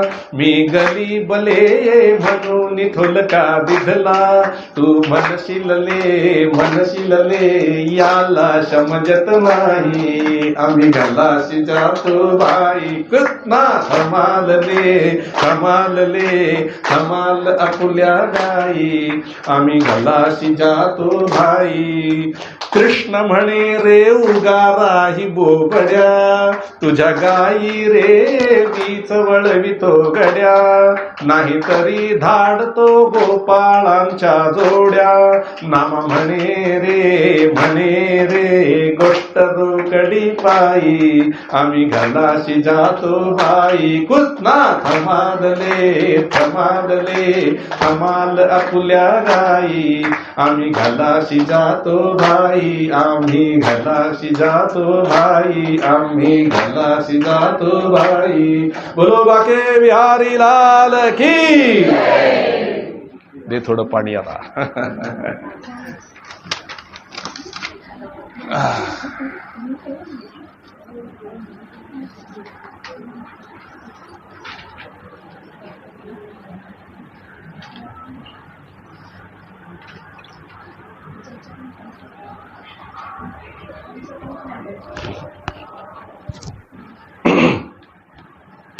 श्रीराम.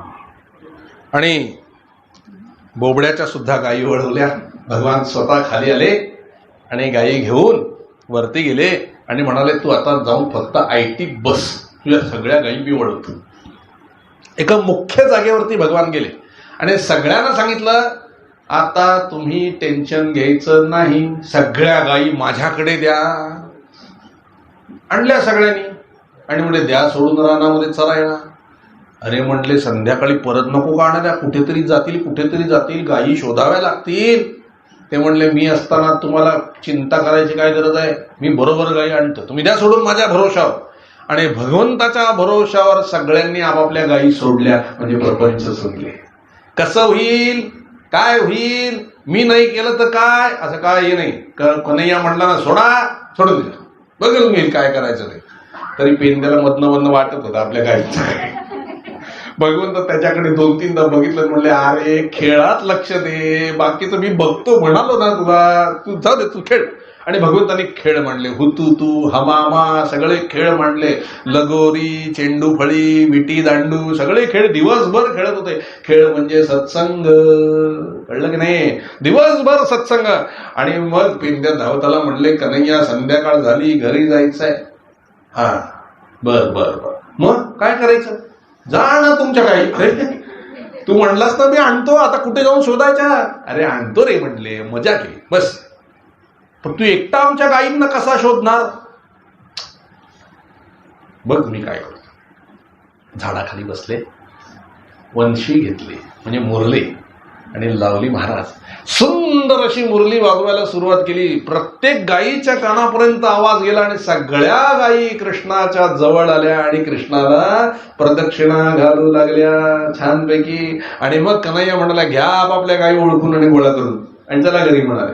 पटकन सगळ्यांनी आपापल्या गायी घेतल्या आणि सगळे घरी पोचले. आई वडिलांना आनंद, किती मेहनत केली आमच्या मुलांनी, सगळ्या गायी कशा बरोबर आणल्या. घरचे गवळी सुद्धा इतकं परफेक्ट काम करत नव्हते. आमची मुलं किती शहाणी झाली, केलं याने नाव यांचं. कथा करतात भगवंत, नाव निलेश महाराजांचं, काही संबंध नाही आहे ना.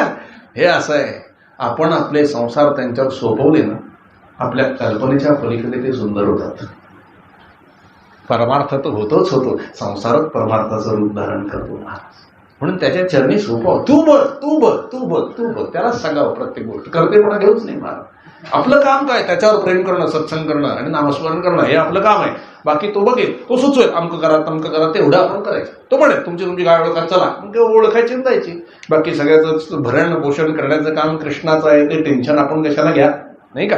अशा पद्धतीने रोज सुरू झालं.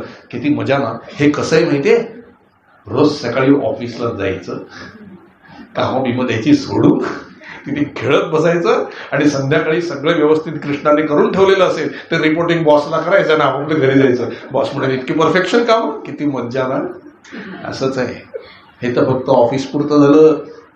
आपल्या जीवनातला जो संबंध प्रपंच आहे ना, तो असाच चालतो. म्हणून भक्तांचे प्रपंच तुम्ही पहा. आपल्या पूर्वजांची नावं टिकली का हो? कोणाची टिकली? ज्ञानेश्वर महाराज, नामदेव महाराज, सावता महाराज, सेना महाराज, गोरा कुंभार, नाही का. हे सगळी संत मंडळी. आणि ज्यांनी ज्यांनी नामस्मरण केलं, फक्त त्यांनी काय केलं? भगवंताचं भजन केलं महाराज. आज जगद्गुरु तुकया अवतार नामयाचा काय केलं? डोंगरावर जाऊन भजन. आज त्यांचेच अभंग आहेत, संसार कसा करावा, ठीक आहे. किती. आणि आपण इतकी दिवस रात्र ज्यांनी संसारामध्ये मेहनत केली, नावं टिकली का? लोक शिव्याच घालतात मेल्यानंतर, बरं झालं गेला. काय तुमच्या मेहनतीचं फळ? एवढा संबंध संसार एकटा केला, एकट्याच्या जीवावर, कोणाची साथ नसताना मेहनत करून, पोटाला चिमटा काढून सगळ्याचं सगळं केलं. शेवट काय? जन्माला आला हेला आणि पाणी वायता वायता मेला. प्रयत्न करून बघा महाराज, काय किंमत असते. एंड काय? हॉस्पिटल, घर, दुसऱ्यांना काहीतरी करावं लागतं आपलं. आणि जीव कधी जातो असं त्यांनाही वाटतं ना आपल्यालाही वाटतं. चूक नाही त्यांची त्यात काही, त्यांची चूक नाही त्याच्यात काही. करावं लागतं त्यांना, सहन नाही होत. आणि आपलं दुःखही सहन होत नाही. आणि आपल्यालाही आपलं दुःख सहन होत नाही. आपल्यालाही वाटतं की आपल्यामुळे त्याला त्रास करा. पण परिस्थिती जाण्यासारखी नसते, जाता येत नाही. हे संसाराचा एंड आहे. आणि परमार्थाचा एंड काय आहे? पहिलं आले हरी, शंख चक्र शोभे करी, शंख चक्र शोभे करी, शंख चक्र शोभे करी. गरुड येतो फडकारे, नाभी नाभी म्हणे तरे, नाभी म्हणे त्वरे, नाभी नाभी म्हणे त्वरे. मुकुट कुंडलांच्या वस्ती, तेथे लोभला गवस्ती, लोभला गवस्ती, तेथे लोपला गवस्ती. मेघ श्याम वर्ण हरी, मूर्ती डोळस साजिरी, मूर्ती डोळस साजिरी, मूर्ती डोळस साजिरी. वैकुंठ पीठ घरी आलं म्हणून सांगतात तुकाराम महाराज. तुका झाला से संतुष्ट, घरा आले वैकुंठ पीठ, घरा आले वैकुंठ पीठ, घरा आले वैकुंठ पीठ. भगवान घरी आले तुकोबांच्या आणि म्हणाले, देह न्यायला आलोय महाराज, तुमच्याशिवाय आम्हाला बरं वाटत नाही. कोण म्हणलं? पांडुरंग परमात्मा. हा परमार्थाचा एक नाही. तुकाराम महाराज काय म्हणले? आपल्याला जाताना सांगतायत का 5 मिनिटं दे, जरा कामावरून घेतो, जावं लागतं. तुकाराम महाराज काय म्हणले? अष्टमीला आलात, नवमी, दशमी, एकादशी, द्वादशीचा काला होऊ देत, मग जाऊ. चालेल. परिवारासह आले. रुक्मिणी माता, पांडुरंग परमात्मा, सगळी भक्त मंडळी आली वेगवेगळ्या रूपामध्ये. मस्तपैकी सप्ताह झाला, सगळं झालं आणि मग जायला निघाले. आम्ही जातो आमच्या गावा, आमचा राम राम घ्यावा. सांगून गेले कसं जाता. आनंद, केवढा आनंद आहे. येता निज धामी कोणी, विठ्ठल विठ्ठल बोलावाणी, विठ्ठल विठ्ठल बोलावाणी, विठ्ठल विठ्ठल बोलावाणी. राम कृष्ण मुखी बोला, तुका जातो वैकुंठाला, जातो वैकुंठाला, तुका जातो वैकुंठाला. सदे काय गोड असलं पाहिजे महाराज, काय गोड असलं पाहिजे. सगळे देव उभे होते तुकोबांचं निर्माण पाहिजे. ज्ञानेश्वर महाराजांनी देह ठेवला तेव्हा, मुक्ताबाईंनी देह ठेवला तेव्हा, सोपान काकांनी देह ठेवला तेव्हा, निवृत्तीनाथांनी ज्या वेळेला देह ठेवला त्यावेळेला महाराज संजीवन समाधी. हे संत, हेच जगणं आहे. आज ज्ञानोबा तुकोबा माहित नाही तसं आपल्याला एक सापडणार नाही. पण यांनी असं काय केलं. भजन, चिंतन, मनन, निधिध्यासन, भगवंताला साठवला. साठविला हरिजी हृदय मंदिरी, तेने झाले पूर्ण काम. आता म्हणा काही राम राम. भगवंत आज साठवायचा असतो. आता बघा, तेवढं भजन केलं त्याने. जय जय रघुवीर समर्थ. कोण आठवलं डोळ्यासमोर? रामदास स्वामी. नाव काय त्यांचं आहे?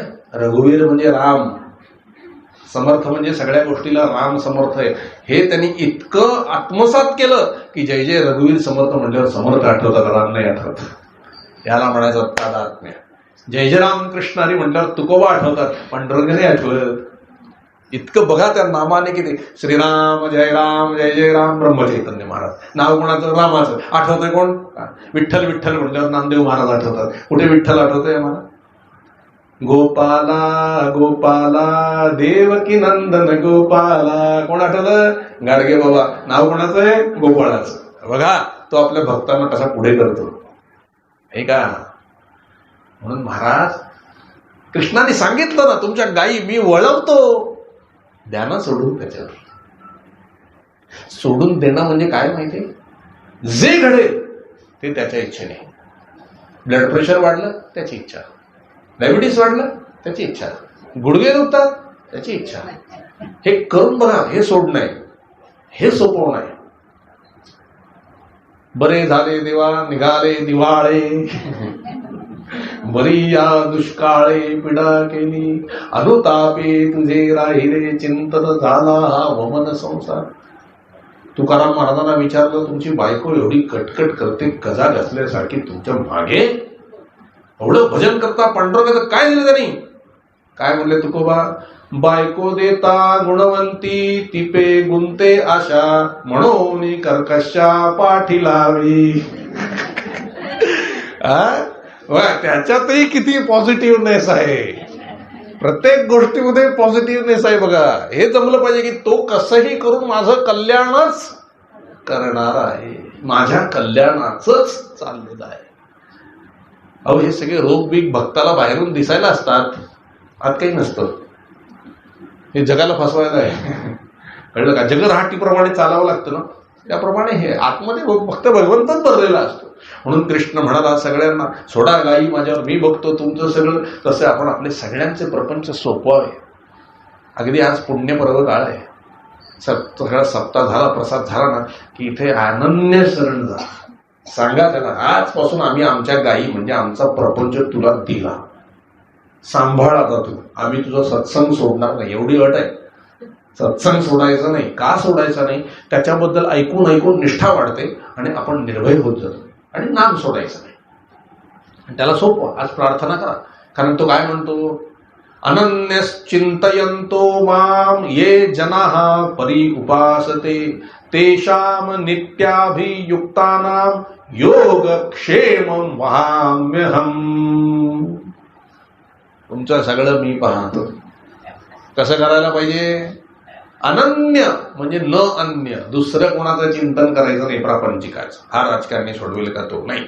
हा राजकारणातला राजकारणी हो, याचं राजकारण माहित नाहीये तुम्हाला. भयंकर. म्हणजे याला फक्त शकुनी मामा ओळखत होता, या काय आहे त्याला बरोबर सांगितलं होतं. असं पुष्कळ लिहिलं आहेत सांगण्यासारख्या. अनन्य चिंतयंतो माम, माझं चिंतन जो अनन्यप्रमाणे करतो. कसं? अनन्य चिंतयंतो माम ये जनाः परि उपासते, अशा पद्धतीने जो माझी उपासना करतो. कशा पद्धतीने? तेषां नित्य अभियुक्तानाम, जो माझ्या चिंतनाने नित्य युक्त असतो, अखंड चिंतन. तेषां नित्याभियुक्तानाम योग क्षेमम वहाम्यहम, त्याचं सगळं मी पाहतो.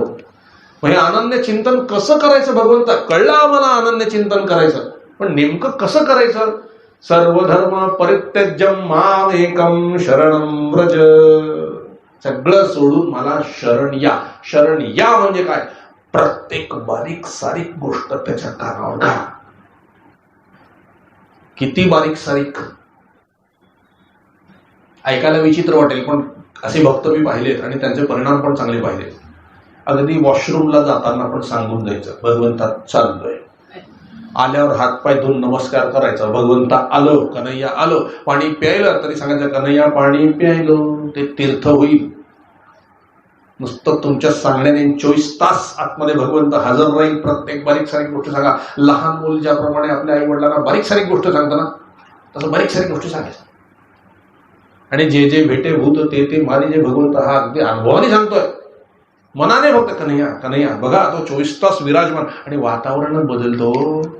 मी म्हणतो ना, तुम्ही कलियुगात असला तरी सत्ययुगात निघून जा. गोलोक धामाचं तुम्हाला प्रचिती येईल. हे मी तुम्हाला अनुभवाने सांगतोय.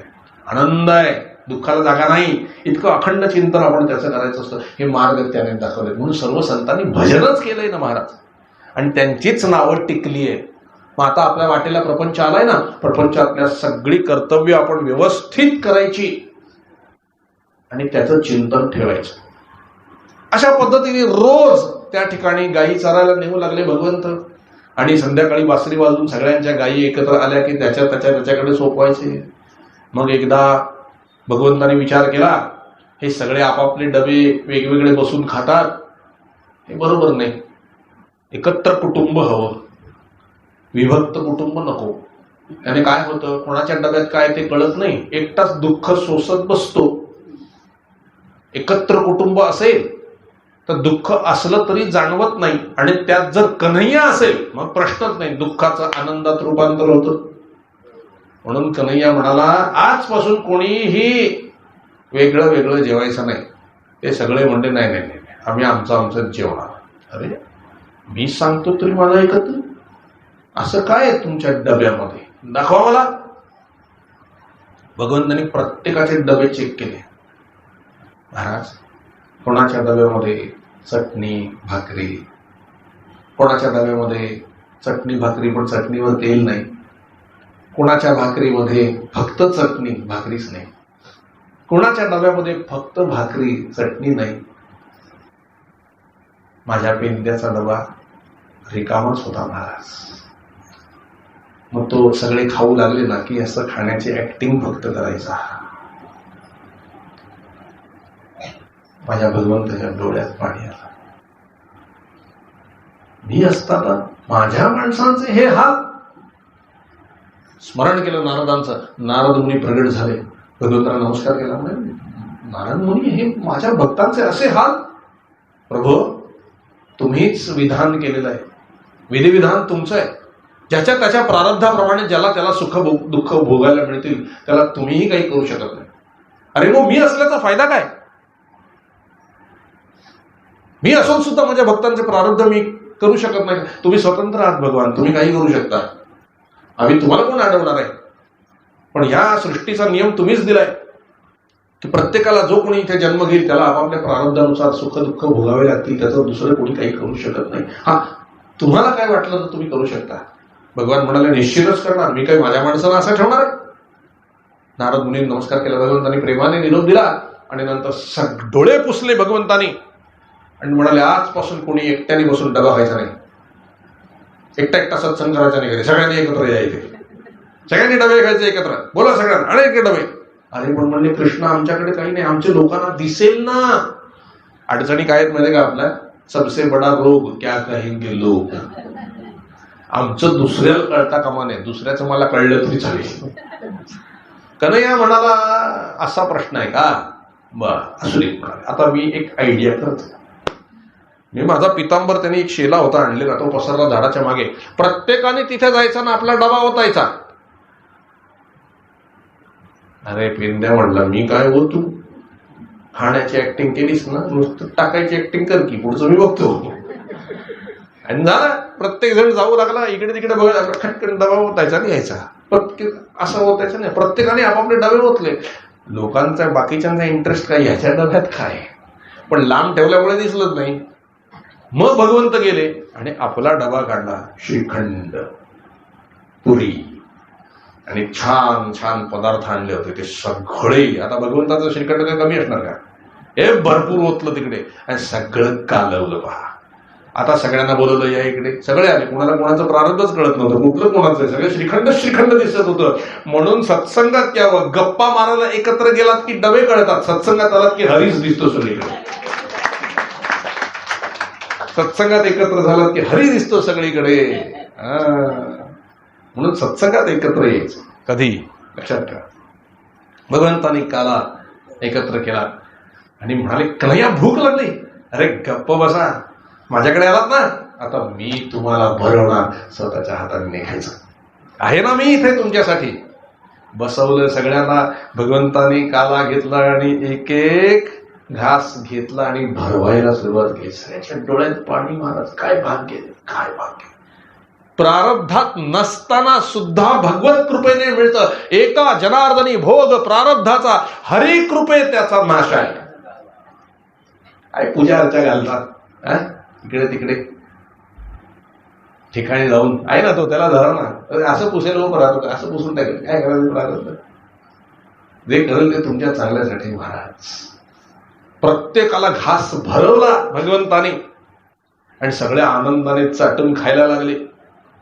भगवंत म्हणला, शहाणेच आहात तुम्ही, सगळे रमलात खाण्यात, मला कोण खाऊ घालील.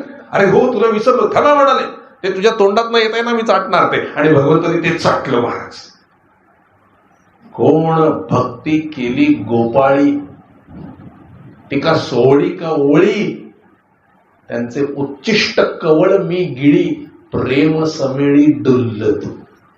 मला प्रेमच लागतं, मला काही नको ते तुमचं कर्म कांडावर, काही नकोय, मला प्रेम पाहिजे. एक सांगू, स्त्रियांच्या अडचणी असू देत नाही तर, तुमच्या घरात सुतक असू देत नाही तर, सुयर असू देत नाही तर, काही असू देत, कृष्णाला आडवं काहीच येत नाही. ही सोपी व्यक्ती आहे, कारण हे मनात आहे ना महाराज. भगवंत हृदयात आहे ना, त्याच्या स्पर्शाने आपण पवित्र होतो. आपल्या स्पर्शाने जर त्याचा विटाळा व्हायला लागला तर तो देव कसला, नाही का?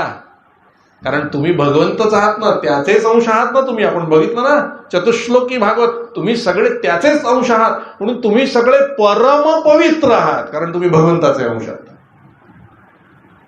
लक्षात ठेवा.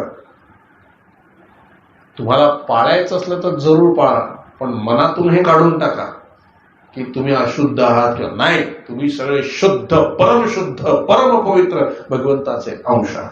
घरात सुयक असू दे, सुतक असू दे, सुयर असलं सुतक असलं तरी आपण जेवतो ना, त्याला का उपाशी ठेवायचा?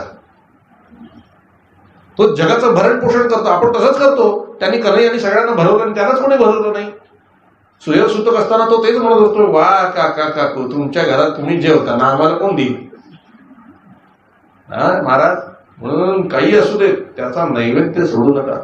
एक सांगू, एकादशीच्या दिवशी त्याला प्रसाद टाकून खाल्लात ना तरी तुमची एकादशी सफल आहे. प्रसाद आहे ना तो, भावना ती पाहिजे. खाण्याकरता धडपड करू नका, त्याच्या प्रसादाकरता. किती खावं, त्याला जेवढा प्रसाद दाखवाल तेवढाच खावा. ताट भरलं ना, ते ताट आपलं पुरात घ्यायचं नाही. मग बघा खणखणीत कसल्या गोळ्या बिळ्या सगळं बंद होईल. त्याचा प्रसाद, जेवढं त्याला प्रसाद दाखवतो तेवढंच खावा. अतिरिक्त जेवणानेच माणसं मरतात, कुपोषणाने मरणारे कमी आहेत, आहे ना. त्याला जेवढा आपण ताटामध्ये प्रसाद दाखवतो ना तेवढाच सेवन करावा. पण काय होतं, मी सांगतो तुम्हाला, आपण हे किती ऐकलं ना तरी खाण्याची वृत्ती आहे, ती काही चुकीची नाही, खावंसं वाटणार. का होतं असं? चिंतन नाहीये परमेश्वराचं आतमध्ये. परमेश्वराचं जर दिवसभर चिंतन झालं ना, सगळी इंद्रिय तृप्त होतात, जेवावंसंच वाटत नाही महाराज. त्याच्या प्रेमात एवढा आनंद असतो, मग एक घास सुद्धा त्याचा प्रसाद खाल्ला तर तृप्त वाटतं. हे मी करूनच सांगतोय, माझ्यासारखा खादाडा माणूस नाहीये, मी खरं सांगतो. मी पुष्कळ प्रयत्न केला याच्यावर विजय मिळवण्याचा, मला काही जमलं नाही, पण त्याने त्याचं प्रेम मला दिलं आणि महाराज ते झालं. जिंकलं, जमा झालं, त्याने जिंकवलं, मी नाही. जमलं, कारण त्याच्या प्रेमाने तो एवढं परिपोषण करून टाकतो, भरून टाकतो ना महाराज आतमधून प्रेमाने, की काही खावसंच वाटत नाही महाराज. इतकं त्याचं प्रेम, इतकं त्याचं आपल्या सगळ्यांवर प्रेम. आता तुम्ही ते सत्संगाला आलात ना, त्यांचं तुमच्या सगळ्यांवर बारीक लक्ष आहे. तुमची वाट पाहत होतो रोज, अमक्या आले नाही, अमक्या आले नाही, अमक्या आले नाही. मगाशी येऊन वाकून बघून गेलं, कोपऱ्यात कोण बसले, लक्ष आहे. नटखट आहे तो महाराज, नाही का. आणि त्याचं एक वैशिष्ट्य आहे, भागवत ज्या घरात होतं ना, त्याला आणणं मुश्किल आहे, पण आणल्यानंतर त्याला घालवणं कठीण आहे. जात नाही तो घरात, नाही एकदा आला की. हे वैशिष्ट्य आहे त्याचं. एकदा घरात प्रवेश झाला की निघत नाही. कुठपर्यंत? जोपर्यंत तुम्ही त्याच्यात विलीन होत नाही तोपर्यंत. विलीन झालं की काम झालं. तो तुम्हाला भक्ती, प्रेम, आनंद द्यायला आलाय महाराज. हे वैशिष्ट्य तुमच्या सगळ्यांकडे त्याचं लक्ष आहे, जसं त्या प्रत्येक गोपाळाकडे लक्ष होतं. आणि मग भरवलं, प्रेमाने सगळ्यांना भरवलं, आणि त्या गोपाळांनी कृष्णाला भरवलं आणि प्रेमाने रडू लागले. भगवंताच्या सुद्धा डोळ्यामध्ये पाणी आलं. इथे पुढे ब्रह्मदेवाच्या मोहाची कथा आहे, पण आपली वेळ संपुष्टात आलेली आहे. पटकन 1-2 मिनिटात सगळ्याचा ओळीने सांगतो. म्हणून भागवत परत परत काय ऐकायची, कुठल्या भागवतात कुठली कथा डिटेलमध्ये येईल हे सांगता येत नाही. सांगावं तेवढं कमीच आहे. अख्खं महाभारत त्याच्यामध्ये सांगण्यासारखं असो. इथे हे जे भागवत हे भगवंताच्या प्रेमाचं आहे, म्हणून इथे भगवत प्रेमच प्रगट झालंय. काही करू नका, रोज सकाळी उठून नमस्कार करा, म्हणा मी तुझा आहे, मी तुझा आहे, मी तुझा आहे. सांभाळ, जसा आहे तसा तुझा आहे. तक्रारी करू नकोस. तो कधीच करत नाही तक्रारी. तक्रारी करतो तो मनुष्य, आणि समाधान असतो तो भगवंत. त्याला सांगा मी जसा आहे तसा तुझा आहे, तू सांभाळ. आणि तो इतक्या प्रेमाने सांभाळतो ना महाराज, काय सांगतो तुम्हाला. सगळं आपोआप चाललेलं असतं, तुम्ही फक्त निमित्ताला उभे राहा. सगळं आपोआप चाललेलं असतं, ही खरी सत्ता आहे. आणि मग पुढे ब्रह्मदेवाला मोह झाला, तो मोह भगवंताने दूर केला, त्याला हे ज्ञान दिलं.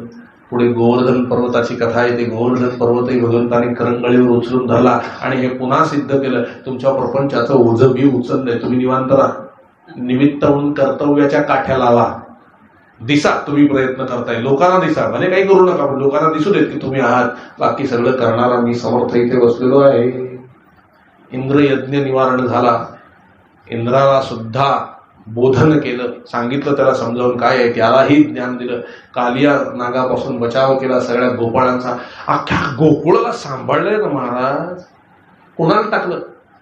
गोपिकांना सुद्धा सांभाळलं. मथुरेमध्ये गेले, कंसाचा वध केला, आणि कंसाला वध करताना दर्शन दिलं. चतुर्भुज रूपात कंसाने नमस्कार केला, विलीन झाला कंस कृष्णामध्ये. पुढे महाभारतीय युद्ध केलं. रुक्मिणी मातेशी विवाह झाला. 16,108 लग्न झाली. नारदांनी त्यांचा संसार पाहिला. अशा अनेक लीला भगवंताच्या झाल्या. आणि ज्या वेळेला वैकुंठात जायची वेळ आली, त्यावेळेला द्वारकेजवळ प्रभास तीर्थ आहे. त्या प्रभास तीर्थामध्ये एका वृक्षाखाली सगळ्यांना भेटले. राधा मातापासून सगळ्यांना भेटले, गोकुळवासियांना भेटले. आणि भगवंताने त्यांना सांगितलं की मी आता लवकरच येतोय, तुम्ही सगळे गोलकधामाला जा, भगवान येतील तुम्हाला घ्यायला, विमान पाठवतील ब्रह्मदेव. पण राधे तू, रुक्मिणी तू, आणि सत्यभामा तू, तिघांनीही दिंडीर वनामध्ये जा आणि तपश्चर्या करीत बसा, मी येतोच. त्यांनी फक्त ऐकलं, त्यांना कळलं नाही काय करणार आहेत प्रभू. ते जाऊन तिकडे दिंडीर वनामध्ये तपश्चर्याला बसले. इथे प्रभू झाडाखाली बसले होते आणि त्या व्याधाचा बाण लागला. त्या व्याधाला सांगितलं की तू मागल्या जन्मी वाली होतास, मी तुला झाडामागून बाण मारला होता, म्हणून तू आता झाडामागून मला बाण मारलास. माझा काही मृत्यू नाहीये, निमित्त केलं, तुझा उद्धार केला. त्याचाही उद्धार केला. विमान आलं आणि भगवान श्रीहरी स्वरूप प्रगट करून विमानात बसले आणि विमान वैकुंठामध्ये निघून गेलं. सगळे देव आले होते घ्यायला, देवही आपापल्या घरी गेले. तेवढ्यात भगवान बाहेर पडले, वैकुंठातून बाहेर पडले आणि कुठे आले असतील? व्रजभूमीमध्ये आले. तिथे राधाकृष्ण रूपामध्ये राहिले आणि व्रजाची यमुना काठची सगळे गोपिकांची माती पायाची म्हणजे ती सगळी रज आपल्या सबंध अंगाला फासली, पूर्ण पांढऱ्या रंगाचे झाले आणि मुनिवेश धारण केला, दाढी बिडी लावून आणि दिंडीर वनामध्ये आले आणि रुक्मिणी मातेला म्हणाले, तू किती सुंदर स्त्री आहेस, मला तुझ्याशी विवाह करायची इच्छा आहे. तिने पाहिलं आणि म्हणले, भगवान आज ओळखत नाही तुम्हाला, तुम्ही आज मी ओळखलंय तुम्हाला. भगवान हसले, दाढी बिडी काढून फेकून दिली आणि नेहमीच्या रूपात आले, पूर्णपणे रज अंगाला लावलेले होते आणि भगवान एकदम धावायला लागले. रुक्मिणी माता म्हणाले, कुठे चाललात? माझा भक्त मला बोलवतोय, मी चाललो, तुम्ही या तिघजण मागून. मग राधा माता, सत्यभामा माता, रुक्मिणी माता मागून जायला लागले. भगवान पुढे पुढे पळत पळत पळत पळत एका भक्ताच्या घरी आले.